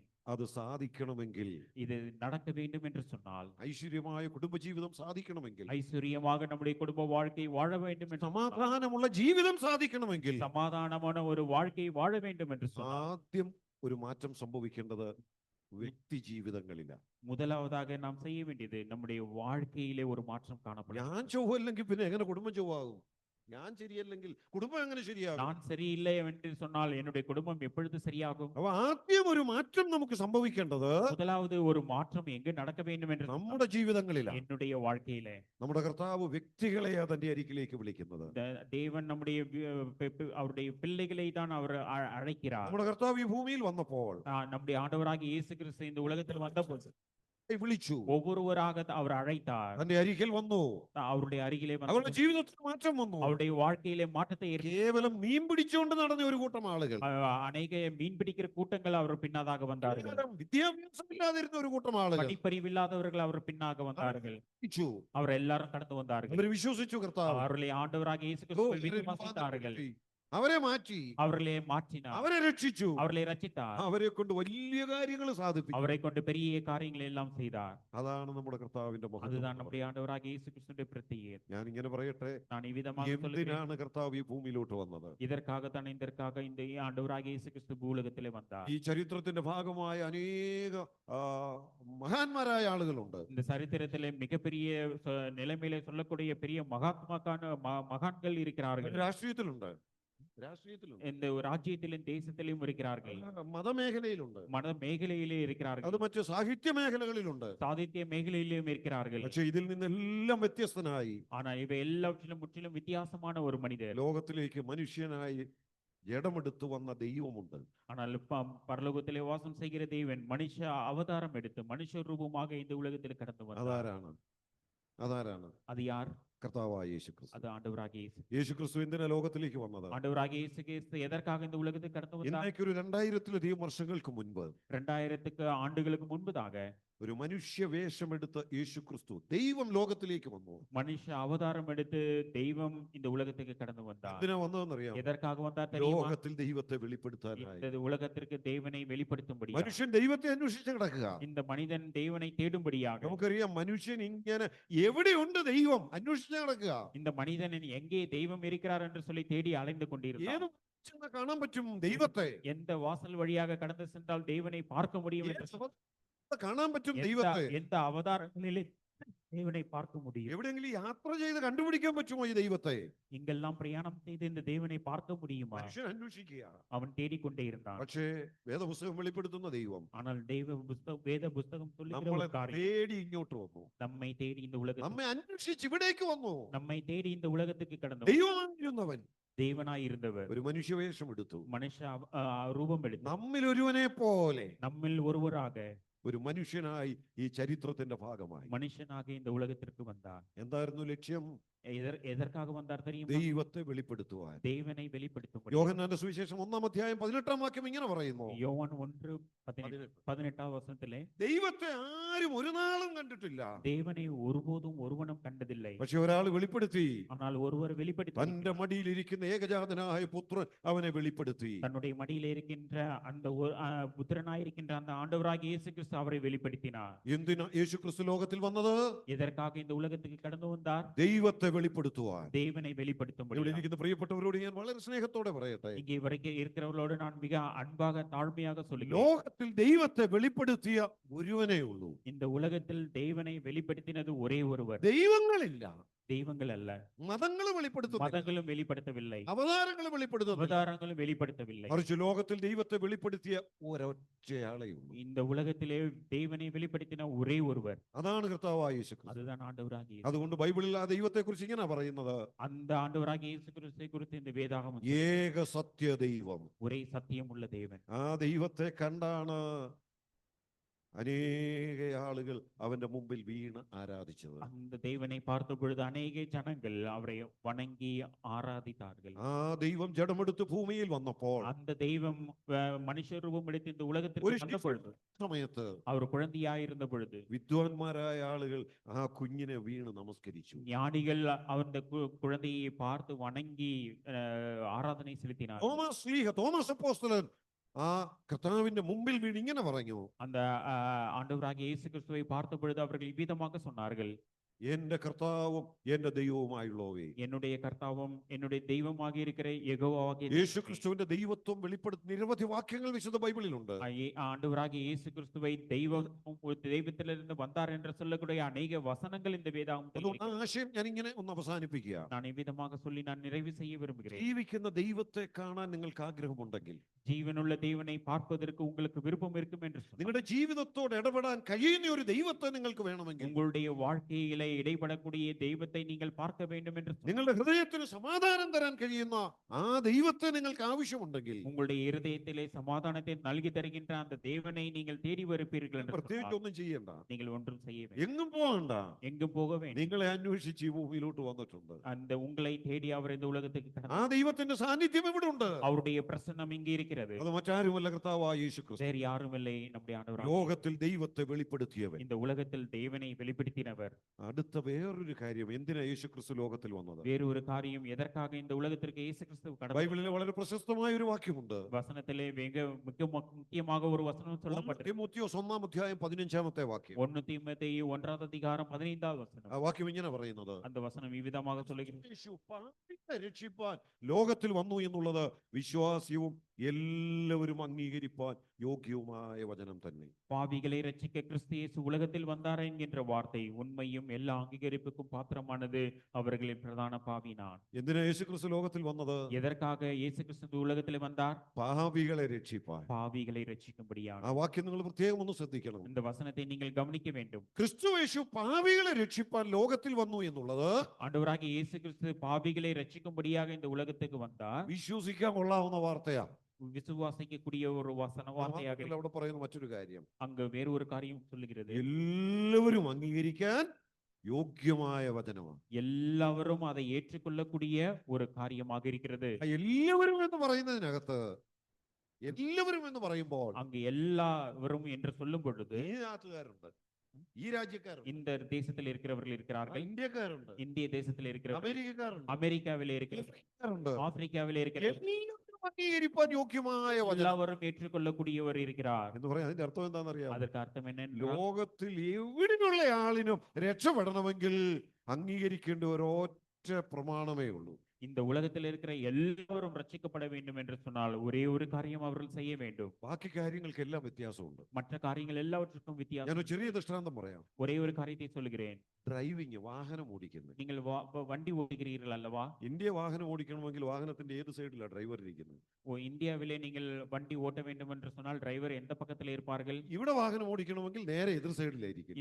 இந்த அபுதாபியில யுஏஇல நீங்கள் வண்டி ஓட்ட வேண்டும், கார் ஓட்ட வேண்டும் என்று சொன்னால் டிரைவர் எந்த சைடுல இருப்பீர்கள்? അപ്പൊ വാഹനം ഓടിക്കുമ്പോൾ പാലിക്കേണ്ട നിയമം തന്നെ വ്യത്യാസമാണ്. வண்டி ஓட்டுகிற காரியத்திலே சின்ன வித்தியாசம் இருக்கிறது. അത് മാത്രമല്ല, വേറെ പല വ്യത്യാസങ്ങളുണ്ട്. ஆனால் அநேக காரியங்கள் வித்தியாசங்கள் உண்டு. എല്ലാ കാര്യത്തിലും எல்லாவற்றிலும் வித்தியாசங்கள் உண்டு. ഏത് നിയമത്തിലും വ്യത്യാസമുണ്ട്. எல்லா നിയമங்களிலும் வித்தியாசங்கள் ഇന്ത്യയുടെ உண்டு. നിയമങ്ങളിൽ ഇവിടെ, இந்தியாவிலே கடைபிடிக்கிற ഇവിടുത്തെ നിയമമല്ല അടുത്ത രാജ്യത്ത്. உள்ள நியமங்கள் வேறு இடத்திலே கடைபிடிப்பதில்லை. എന്നാൽ മനുഷ്യൻ രക്ഷിക്കപ്പെടുന്ന കാര്യത്തിലോ ஆனால் மனிதன் ரட்சிக்கப்படுகிற ഇന്ത്യയിൽ ഒരു விஷயம் പ്രമാണം, இப்படிப்பட்ட ஒரு நியாயப்பிரமாணம். കേരളത്തിൽ ഒരു പ്രമാണം, கேரளாவில ஒரு, മറ്റു വേറൊരു പ്രമാണം, தமிழ்நாட்டிலே வேற ஒரு, വേറൊരു പ്രമാണം. இங்கு வேற ஒரு காரியம். அப்படியாக இருக்கிறதா? അതാണ് സുവിശേഷത്തിന്റെ പ്രത്യേകത. அதுதான் சுவிசேஷம். അതാണ് ഈ മെസ്സേജിന്റെ സന്ദേശത്തിന്റെ പ്രത്യേകത. அதுதான் நாங்கள் சொல்லுகிற சுவிசேஷத்தின் முக்கியத்துவம். ഇപ്പം യോഗ്യമായ വചനം. எல்லாரும் அதை ஏற்றுக்கொள்ளக்கூடிய காரியம். ഇരിക്കുന്നവൾ നിങ്ങൾ ആരുമായിക്കൊള്ളട്ടെ, நீங்கள் இருக்கிறவர்கள் யாராக இருந்தாலும் ഒരുപക്ഷെ നിങ്ങളുടെ പശ്ചാത്തലങ്ങൾക്ക് വ്യത്യാസം ഉണ്ടായിരിക്കാം, உங்களுடைய பின்னணி வித்தியாசமாக இருக்கலாம், സാമ്പത്തിക സ്ഥിതിക്ക് വ്യത്യാസം ഉണ്ടായിരിക്കാം, உங்களுடைய பண காரியங்களிலே வித்தியாசம் இருக்கலாம், വ്യത്യാസം உங்களுடைய படிப்பு ഉണ്ടായിരിക്കാം, காரியங்களிலே வித்தியாசம், വ്യത്യാസം ഉണ്ടായിരിക്കാം, வேலையிலே வித்தியாசங்கள் இருக்கலாம், ഭാഷയ്ക്ക് വ്യത്യാസം ഉണ്ടായിരിക്കും. பேசுகின்ற மொழியிலே வித்தியாசங்கள் இருக்கலாம். എല്ലാവരും അംഗീകരിപ്പാനുള്ള ഒരേ ഒരു പ്രമാണമാണ് യേശുക്രിസ്തുവിനെ കുറിച്ചുള്ള പ്രമാണം. ஆனால் எல்லாவற்றிற்கும் ஏற்றுக்கொள்ளக்கூடிய ஒரே ஒரு காரியம் இயேசு கிறிஸ்துவின் காரியம். എന്താണ് ആ പ്രമാണം? அது என்ன കാര്യം? ക്രിസ്തു എന്തിന് ലോകത്തിൽ വന്നു? எதற்காக இயேசு கிறிஸ்து இந்த உலகத்தில் வந்தார்? പാപികളെ രക്ഷിപ്പാൻ ലോകത്തിൽ വന്നു. பாவிகளை ரட்சிப்பதற்காக இந்த உலகத்திற்கு അവിടെ வந்தார். നാം ഒരു കാര്യം മനസ്സിലാക്കണം. அங்க ஒரு காரியத்தை நாம் புரிந்து கொள்ள வேண்டும். എല്ലാവരും ഇത് അംഗീകരിക്കേണ്ടത് എന്തുകൊണ്ടാണ്? எல்லாரும் இதை ஏற்றுக்கொள்ள வேண்டும். எதற்காக? എല്ലാവരും പാപികളാണ്. எல்லாரும் பாவிகள். എല്ലാ മനുഷ്യരും പാപികൾ. எல்லாரும் பாவம் செய்திருக்கிறோம். അതിനകത്ത് മതവ്യത്യാസമില്ല, மத வித்தியாசம் இல்லை, രാജ്യവ്യത്യാസമില്ല, தேசத்தில வித்தியாசம் இல்லை, എല്ലാ മനുഷ്യരും ഒരുപോലെ പാപികൾ. எல்லா மனுஷரும் பாவம் செய்திருக்கிறோம். അതുകൊണ്ടാണ് ബൈബിൾ പറയുന്നത്, ஆகவேதான் வேதாகமம் சொல்லுகிறது, നീതിമാൻ ആരുമില്ല, ഒരുത്തൻ പോലുമില്ല. நீதிமான் ஒருவனும் இல்லை, ஒருவனும் இல்லை. ഇപ്പോ പാപം ചെയ്ത എല്ലാവരും ദൈവത്തിൽ നിന്ന് അകന്നുപോയി. எல்லாரும் பாவம் செய்து தெய்வ மகிமை அற்றவர்களானவரும் என்று சொல்லி சொல்லப்பட்டிருக்கிறது. അതുകൊണ്ടാണ് നമ്മുടെ ജീവിതത്തിൽ ചില അസമാധാനങ്ങൾ ഉള്ളത്. ஆகவேதான் நம்முடைய வாழ்க்கையிலே சமாதானம் இல்லை. ആ ഒരു സമാധാനത്തിന് വേണ്ടിയാണ് മനുഷ്യൻ പലതിന്റെയും പുറകെ പോകുന്നത്. ஆகவே அந்த சமாதானத்தை பெற்றுக்கொள்வதற்காக பல இடங்களுக்கு அவன் கடந்து செல்கிறான். ടെൻഷൻ വരുമ്പോൾ ഇപ്പൊ മദ്യം കിട്ടിയാൽ ഒരു ആശ്വാസം, டென்ஷன் ஆகும்பொழுது கொஞ்சம் மதுபானம் மருந்த வேண்டும் என்று சொல்லி நினைக்கிறான். ശരിയായ ആശ്വാസം കിട്ടുന്നുണ്ടോ? ஆனால் முழுமையான சமாதானம் അതിന് கிடைக்கிறதா? ലഹരി കഴിയുമ്പോൾ പിന്നെയും ടെൻഷൻ കൂടുതൽ. அந்த മധുപാനം மது போகும் பொழுது மீண்டுமாக அதிகமான அதுக்கு அடிமையாகி போகிறான். നശിപ്പിക്കുക. அதுதான் நம்மை நம்முடைய வாழ்க்கையில் മാറ്റാൻ, நம்முடைய டென்ஷனை மாற்றுவதற்கு, ആ ശൂന്യത മാറ്റാൻ நம்முடைய அந்த பொல்லாத காரியத்தை மாற்றுவதற்கு ഒരൊറ്റ വഴിയേ ഉള്ളൂ. ஒரே ஒரு வழி. ഈ സത്യം അംഗീകരിക്കുക. இந்த சத்தியத்தை நீங்கள் ஏற்றுக்கொள்ள வேண்டும். അതുകൊണ്ടാണ് കർത്താവ് പരസ്യമായിട്ട് ലോകത്തോട് വിളിച്ചു പറഞ്ഞത്, ஆகவேதான் இந்த உலகத்திலே எல்லாரும் அறிந்து கொள்ள முடியாத അധ്വാനിക്കുന്നവരെ, ഭാരം ചുമക്കുന്നവരെ, பாரம் சுமக்கிறவர்களே, നിങ്ങളെല്ലാം എന്റെ അരികെ വരുവേ, நீங்கள் எல்லாரும் என்னிடத்தில் வாருங்கள், ഞാൻ നിങ്ങളെ ആശ്വസിപ്പിക്കും. நான் உங்களுக்கு இளைப்பாறுதல் தருவேன். നമ്മൾ പാപികൾ, நாம் பாவிகளாக இருக்கிறோம். ദൈവത്തിൽ നിന്ന് അകന്നുപോയവരാ. தேவனை விட்டு வழி விலகி போனோம். അതുകൊണ്ടുള്ള കുഴപ്പങ്ങളെ നാം അനുഭവിച്ചുകൊണ്ടിരിക്കുന്നു. ஆகவேதான் நம்முடைய வாழ்க்கையிலே பிரச்சனைகளையும் போராட்டங்களையும் சகித்துக் கொண்டிருக்கிறோம். ഇതിന് പരിഹാരം എവിടെയുള്ളൂ? இதற்கு விடை எங்கே இருக்கிறது? ഞാൻ ആശ്വസിപ്പിക്കാമെന്ന് പറഞ്ഞ് നമ്മളെ തന്റെ അരികിലേക്ക് വിളിക്കുന്ന ഒരേ ഒരുവനെയുള്ളൂ, അതാണ് കർത്താവായ യേശു ക്രിസ്തു. நான் இளைப்பாறுதல் தருகிறேன் என்று சொல்லி என்னிடத்தில் அழைக்கிற ஒரே ஒருவர் தான், அவர்தான் ஆண்டவராகிய இயேசு கிறிஸ்து. പാപികളെ രക്ഷിപ്പാനായ യേശു ക്രിസ്തു. பாவிகளை ரட்சிப்பதற்காக இயேசு கிறிஸ்து இந்த உலகத்தில் ഇതെല്ലാം അംഗീകരിക്കേണ്ട വചനം, எல்லாரும் ஏற்றுக்கொள்ளக்கூடிய ஒரு வசனம். കാരണം എല്ലാവരും പാപികളാണ്. காரணம் எல்லாரும் பாவிகளாக ഈ പാപികളെ എങ്ങനെയാ കർത്താവിന് രക്ഷിക്കാൻ കഴിയുന്നത്? இந்த பாவிகளை எவ்விதமாக ஆண்டவராகிய இயேசு கிறிஸ்து ரட்சிக்கிறார் தெரியுமா? ഒരുപക്ഷെ ഒരു ജോലി തന്ന് സഹായിക്കാൻ ചില മനുഷ്യരെ കൊണ്ട് പറ്റിയെന്ന് വരാം. ஆனால் ஒரு வேலையை கொடுத்து ஒரு சில ஜனங்கள் அவர்களுக்கு உதவி செய்ய முடியும். ഒരുപക്ഷെ അല്പം പണം തന്ന് സഹായിക്കാൻ ചിലരെ കൊണ്ട് പറ്റിയെന്ന് വരാം. சிலர் ஜனங்கள் ஒரு சில பணம் கொடுத்து அவர்களை காப்பாற்ற എന്നാൽ ഹൃദയത്തിന്റെ ഈ പ്രശ്നം പരിഹരിച്ചു തരുവാൻ, ஆனால் இந்த இருதயத்துக்குள்ளாக இருக்கின்ற இந்த பிரச்சனையை மாற்றுவதற்கு, ഈ പ്രശ്നത്തെ പരിഹരിച്ചു തരുവാൻ இந்த பாவம் என்கின்ற பிரச்சனையிலிருந்து விடுதலை கொடுப்பது വേറെ ആർക്കും കഴിയത്തില്ല, வேற யாராலையும் கொடுக்க முடியாது. ഒരാൾക്ക് മാത്രം. ஒரே ஒருவரால். അതാണ് കർത്താവായ യേശു. இது ஆண்டவராகிய இயேசு கிறிஸ்து. ക്രിസ്തു യേശു പാപികളെ രക്ഷിപ്പാനാ ലോകത്തിലേക്ക് വന്നത്. இயேசு கிறிஸ்து பாவிகளை ரட்சிப்பதற்காக இந்த உலகத்துக்கு கடந்து, കേവലം ഒരു മനുഷ്യനല്ല, ஒரு மனிதன் அல்ல, ദൈവം തന്നെയാണ് രക്ഷാമാർഗം ഒരുക്കിയത്. தேவன் தான் இந்த ரட்சிப்பை ஏற்படுத்தினார். മനുഷ്യവേഷമെടുത്ത് ഇവിടെ വന്നത്. தேவன் இந்த மனிதனை காப்பாற்றுவதற்காக இந்த உலகத்துக்கு ഞാൻ கடந்து തന്നെ வந்தார். വഴി എന്ന് പറഞ്ഞു. நானே வழி என்று சொன்னார். നമുക്ക് വേണ്ടി വഴിയായി തീർന്നു. நமக்காக அவர் வழியாக மாறினார். നമുക്ക് വേണ്ടി ക്രൂശിൽ മരിച്ച വഴിയൊരുക്കി. நமக்காக குருசையிலே சிலுவையிலே மரித்து வழியை ആ ஏற்படுத்தினார். മരണത്തിലൂടെ എന്താ സാധിച്ചത്? அந்த மரணத்தின் வழியாக என்ன நடந்தது നമ്മുടെ தெரியுமா? പാപത്തിന്റെ ശിക്ഷ തന്റെ ശരീരത്തിൽ நம்முடைய பாவம் நமக்கு கிடைக்க வேண்டிய தண்டனையை அவர் ஏற்றுக்கொண்டார். ഞാനും നിങ്ങളും അനുഭവിക്കേണ്ട പാപത്തിന്റെ ശിക്ഷ, நீங்களும் நானும் சகிக்க வேண்டிய அந்த தண்டனையை அவர் ஏற்றுக்கொண்டார். ഞാൻ അനുഭവിക്കേണ്ട സകല വേദനകളും, நான் அனுபவிக்க வேண்டிய எல்லா வேதனைகளையும் அவர் ஏற்றுக்கொண்டார். നമ്മൾ അനുഭവിക്കേണ്ടിയിരുന്ന നരകശിക്ഷ, நமக்கு கிடைக்க வேண்டிய அந்த நரக தண்டனையை, ഇതിന്റെ വേദന മുഴുവൻ அதன் വേദனை മുഴുവதையும் കർത്താവ് തന്റെ அவர் ശരീരത്തിൽ தன்னுடைய சரீரத்தில் ஏற்றுக்கொண்டார். എന്തിനാ യേശു ക്രിസ്തു ക്രൂശിൽ മരിച്ചത്? எதற்காக சிலுவையில் மரித்தார்? പാപികളെ രക്ഷിക്കുക, பாவிகளை ரட்சிக்கும்படி, എന്നെ രക്ഷിക്കുക, என்னை ரட்சிக்கும்படி, എനിക്ക് പകരമായി മരിച്ചു. எனக்கு பதிலாக அவர் மரித்தார். എനിക്ക് ജീവൻ തന്നു. எனக்காக அவர் ஜீவன் ഓ, അതാണ് യേശു ക്രിസ്തുവിന്റെ മരണം. அதுதான் ஆண்டவராகிய இயேசு. ആ മരണത്തെ കുറിച്ച് എബ്രായ ലേഖനം 2-9 വാക്യം ഇങ്ങനെ പറയുന്നു: எபிரேயர்ல 2:9 சொல்லப்பட்டிருக்கிறது. എങ്കിലും ദൈവകൃപയാൽ എല്ലാവർക്കും വേണ്ടി മരണം ആസ്വദിച്ചു. தேவனுடைய கிருபையினால் ஒவ்வொருவருக்காகவும் மரணத்தை அவர் ருசி ആ பார்த்தார். മരണം വേദനയുള്ളതായിരുന്നു, அந்த மரணம் வேதனையாக இருந்தது. പക്ഷെ ആസ്വദിച്ചെന്നാ പറയുന്നത്. ஆனால் அதை ருசி பார்த்தார். എന്താ കാരണമെന്നറിയാം? அதற்கு காரணம் என்ன? എനിക്ക് രക്ഷയെടുക്കാൻ. எனக்கு ரட்சிப்பை ஏற்படுத்தும்படியாக. പ്രിയപ്പെട്ടവരെ പറയട്ടെ, ഇതല്ലാതെ നമ്മുടെ രക്ഷയ്ക്ക് ഒരു മാർഗമില്ല. இது அல்லாமல் நம்முடைய ரட்சிப்புக்கு வேறு வழியே இல்லை. മാറ്റുവാൻ വേറൊരു മാർഗമില്ല. இதை அல்லாமல் வேறு வழியே இல்லை. മതങ്ങൾക്ക് നമ്മെ രൂപാന്തരപ്പെടുത്താൻ കഴിയത്തില്ല. மதங்களால் நம்மை மாற்ற முடியாது. മറ്റാർക്കും കഴിയത്തില്ല. மற்ற ஜனங்களில் யாராலும் முடியாத. അവിടെയാണ് ദൈവം തന്നെ വഴിയൊരുക്കി ഭൂമിയിൽ. தேவன் இந்த ஒரு வழியை ஏற்படுத்தினார். അവിടെയാണ് ദൈവം തന്നെ മനുഷ്യ വേഷമെടുത്ത് ഈ ഭൂമിയിൽ. ஆகவே தான் தேவன் மனுஷ ரூபம் எடுத்து மனுஷ சாயலாக இந்த உலகத்துக்கு வந்தார். എന്തിനാ യേശുക്രിസ്തു ലോകത്തിൽ വന്നത്? எதற்காக இயேசு கிறிஸ்து வந்தார்? ദൈവത്തെ വെളിപ്പെടുത്താൻ. தேவனை வெளிப்படுத்த. എന്തിനാ യേശുക്രിസ്തു ലോകത്തിൽ വന്നത്? எதற்காக இயேசு கிறிஸ்து രക്ഷിക്കുക, பாவிகளை ரட்சிக்க, എന്നെ രക്ഷിക്കുക, என்னை ரட்சிக்க, എന്റെ ജീവിതത്തിൽ ഐശ്വര്യം തരുവാൻ, என்னுடைய வாழ்க்கையில் ஐஸ்வரியத்தை கொடுக்க, എന്റെ ഹൃദയം സമാധാനം തരുവാൻ, என்னுடைய இருதயத்திலே சமாதானத்தை கொடுக்க, എന്നെ മാറ്റി ഒരു നല്ല ജീവിതത്തിലേക്ക് കൊണ്ടുവരുവാൻ, என்னுடைய வாழ்க்கையை மாற்றி என்னுடைய வாழ்க்கையிலே ஒரு புதிய காரியத்தை ஏற்படுத்தும்படியாக ഇത് നമ്മുടെ ജീവിതങ്ങളിൽ നമുക്ക് തിരിച്ചറിയാൻ കഴിയണം. இந்த காரியத்தை நாம் அறிந்து கொள்வதற்காக ഈ യേശുവുമായി இந்த இயேசுவோடு கூட ഒരു നല്ല ബന്ധം വരണം. ஒரு உறவு ஏற்படுத்த வேண்டும். ഈ യേശു നമുക്ക് വേണ്ടി മരിച്ചു എന്ന് മാത്രമല്ല, இந்த இயேசு கிறிஸ்து நமக்காக மரித்தது மாத்திரம். ലോകത്തിൽ കഴിഞ്ഞ നാളുകൾ ജീവിച്ച സകല മഹാന്മാരും മരിച്ചിട്ടുണ്ട്. இந்த உலகத்திலே வாழ்ந்த சகல மகாத்மான்கள் மரித்து போனார்கள். ഒക്കെ കൊണ്ട് മറവ് ചെയ്തിട്ടുണ്ട്, അടക്കിയിട്ടുണ്ട്. அவர்கள் எல்லாரும் மரித்து அவர்களை கல்லறையில அடக்கம் செய்தார்கள். എന്നാൽ കല്ലറ പൊട്ടിച്ചുയർത്തെഴുന്നേറ്റ ഒരേ ഒരുവൻ മാത്രം. ஆனால் கல்லறையை உடைத்து உயிர்த்தெழுந்த ஒரே ஒருவர் இயேசு கிறிஸ்து. നമ്മുടെ കർത്താവ് മരിച്ചവൻ മാത്രമല്ല, ஆண்டவராகிய இயேசு கிறிஸ்து மரித்தவர் അവൻ മാത്രമല്ല, മരിച്ചവനാ. அவர் மரணத்தை ஜெயித்தவர். அவர் உயிர்த்தெழுந்தார், ജീവിക്കുന്നു. ஒன்றையும் ஜீவிக்கின்றார். എന്തിനു വേണ്ടി? எதற்காக? നിങ്ങളെ രക്ഷിക്കാൻ, உங்களை എന്നെ ரட்சிப்பதற்காக, രക്ഷിക്കാൻ, என்னை ரட்சிப்பதற்காக, സമാധാനം തരാൻ, நம்முடைய இருதயத்திலே சமாதானத்தை கொடுக்க, മാറ്റം തരുവാൻ, நம்முடைய வாழ்க்கையை மாற்றும் பொருட்டு, നാം അനുഭവിക്കുന്ന സകല പ്രശ്നങ്ങൾക്ക് പരിഹാരം തരുവാൻ, நாம் அனுபவிக்கின்ற எல்லா பிரச்சனைகளுக்கு விடுதலை கொடுக்கும்படி ഈ സത്യം മനസ്സിലാക്കിക്കൊണ്ട് இந்த സത്യத்தை புரிந்து கொள்ள, യേശുവേ കർത്താവേ, ஆண்டவராகிய இயேசு கிறிஸ்துவே, ഞാൻ അവിടുത്തെ അരികിലേക്ക് വരുന്നു. நான் உம்முடைய அருகிலே வருகிறேன். എനിക്ക് വേണ്ടിയാണല്ലോ അവിടുന്ന് മരിച്ചത്. எனக்காக தான் நீர் சிலுவையிலும் மரித்தீர். ഓ, ഞാനത് സമ്മതിക്കുന്നു.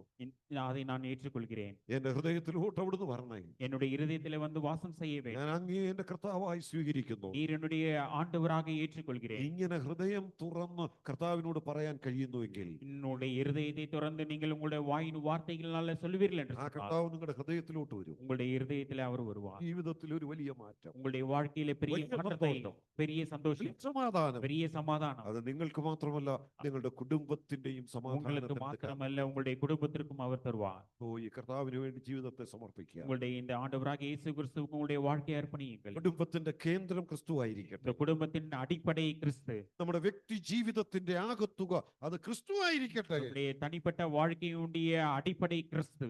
ക്രിസ്തുവിന് വേണ്ടി നമുക്ക് ജീവിക്കാം. கிறிஸ்துவை நோக்கி நாம் வாழுவோம். ക്രിസ്തുവിനായി നമ്മുടെ ജീവിതങ്ങളെ സമർപ്പിക്കാം. நம்முடைய வாழ்க்கையை கிறிஸ்துவுக்காக அர்ப்பணிப்போம். യേശുവിന്റെ കർത്തൃത്വത്തിന് കീഴ്പ്പെട്ട് നമുക്ക് മുമ്പോട്ട് പോകാം. கிறிஸ்து என்கின்ற அந்த கர்த்தத்துவத்திற்கு நாம் அடிமைப்பட்டவர்களாக நாம் കാശ് வாழ்வோம். കൊടുത്താൽ കിട്ടുന്ന സമാധാനമല്ല, இது காசு கொடுத்து வாங்க வேண்டிய ஒரு பொருள் அல்ல. കേവലം വിശ്വാസം കൊണ്ട് പ്രാപിക്കാൻ കഴിയുന്ന സമാധാനം. விசுவாசத்தின் மூலமாக, நம்பிக்கையின் மூலமாக கிடைக்கின்ற ஒரு ഈ காரியம். കർത്താവിന് വേണ്ടി ജീവിക്കുക. இந்த கர்த்தாவுக்காக நாம் வாழ வேண்டும்.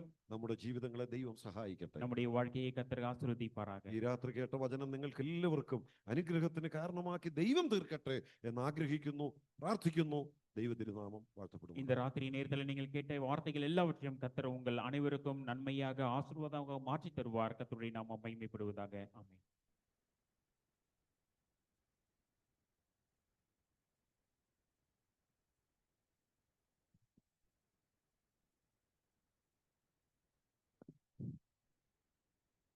மகா பரிசுத்தம் இறக்கம் கிருபையும் நிறைந்த தேவனே, உம்மை துதிக்கிறோம், ஸ்தோத்தரிக்கிறோம் அப்பா.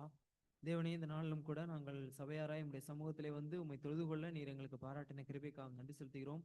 கேட்ட வசனத்திற்காகவும் கத்தாவே, நீங்க எங்களோட பேசினதற்காக உங்களுக்கு நன்றி செலுத்துகிறோம். கத்தாவே, எங்களுடைய குடும்ப வாழ்க்கை எப்படி இருக்கிறது கத்தாவே, அதை கட்டுவதற்கு அதிலே கத்தாவே நாங்கள் சமாதானமும் சந்தோஷமும் அடைவதற்கு எங்கள் தேவனை கத்தாவே முதலாவதாக முக்கியத்துவமாக கத்தாவே நாங்கள் வைத்து ஜீவிக்கும் போது தேவனே, எங்களுக்கு சமாதானமும் சந்தோஷமும் கிடைக்கிறது என்று நாங்கள் பார்த்தோம் கத்தாவே. அதன்படி நாங்கள் ஜீவிக்க எங்களுக்கு உதவி செய்யுங்க. நாங்கள் குறைவுள்ளவர்கள் தேவனே, நீர்தாமே எங்களுக்கு நிறைவாக்கி நாங்கள் இந்த பூமியிலே கத்தாவே எங்களுடைய வாழ்க்கையை நாங்கள் முடிக்க நீதாமே எங்களுக்கு உதவி செய்ய வேண்டுமாய் நாங்கள் ஜெபிக்கிறோம். அது மட்டுமல்ல தேவனே, கத்தாவே பாவிகளை ரட்சிக்க கிறிஸ்து இயேசு உலகத்தில் வந்தது கத்தாவே, அந்த வார்த்தை எல்லா உண்மையும் எல்லா அங்கீகரிப்புக்கும் பாத்திரமான இருக்கிறது என்று நாங்கள் பார்த்தோம். ஆமாண்டவரே, எல்லா மனுஷரும் கத்தாவே அங்கீகரிக்கிற அந்த வார்த்தையை கத்தாவே நாங்கள் கேட்டோம். அதன்படி எங்களுடைய வாழ்க்கையிலே கத்தாவே நாங்கள் கிறிஸ்துவை ஏற்றுக்கொண்டு தேவனே உம்மை சொந்த இரட்சகராக ஏற்றுக்கொண்டு எங்களுடைய குடும்ப ஜீவியத்தையும் கத்தாவே இந்த பூமியின் வாழ்க்கையும் நாங்கள் நடத்த நீதாமே எங்களுக்கு உதவி செய்ய வேண்டுமாய் நாங்கள் ஜெபிக்கிறோம். கத்தாவே எங்களுடைய சபையினுடைய எல்லா காரியங்களையும் நீங்க பொறுப்படுத்தி வழி நடத்துங்க. இந்த வாரத்திற்கான எல்லா கத்தாவே மீட்டிங்லையும் உடைய கிருபை எங்களோடு இருந்து வழி நடத்த வேண்டுமாய் நாங்கள் ஜெபிக்கிறோம். ஒவ்வொருவரோடு கத்தாவே உடைய கிருபையின் கரம் இருந்து எங்களை வழி நடத்த வேண்டுமாய் நாங்கள் கெஞ்சுகிறோம். இந்த துதி ஸ்தோத்திர விண்ணப்பங்கள் யாவையும் எங்கள் ஆண்டவரும் இரட்சகருமாய் இருக்கிற கர்த்தராகிய இயேசு கிறிஸ்து நாமத்தில் எடுக்கிறோம் ஜீவனுள்ள பிதாவே.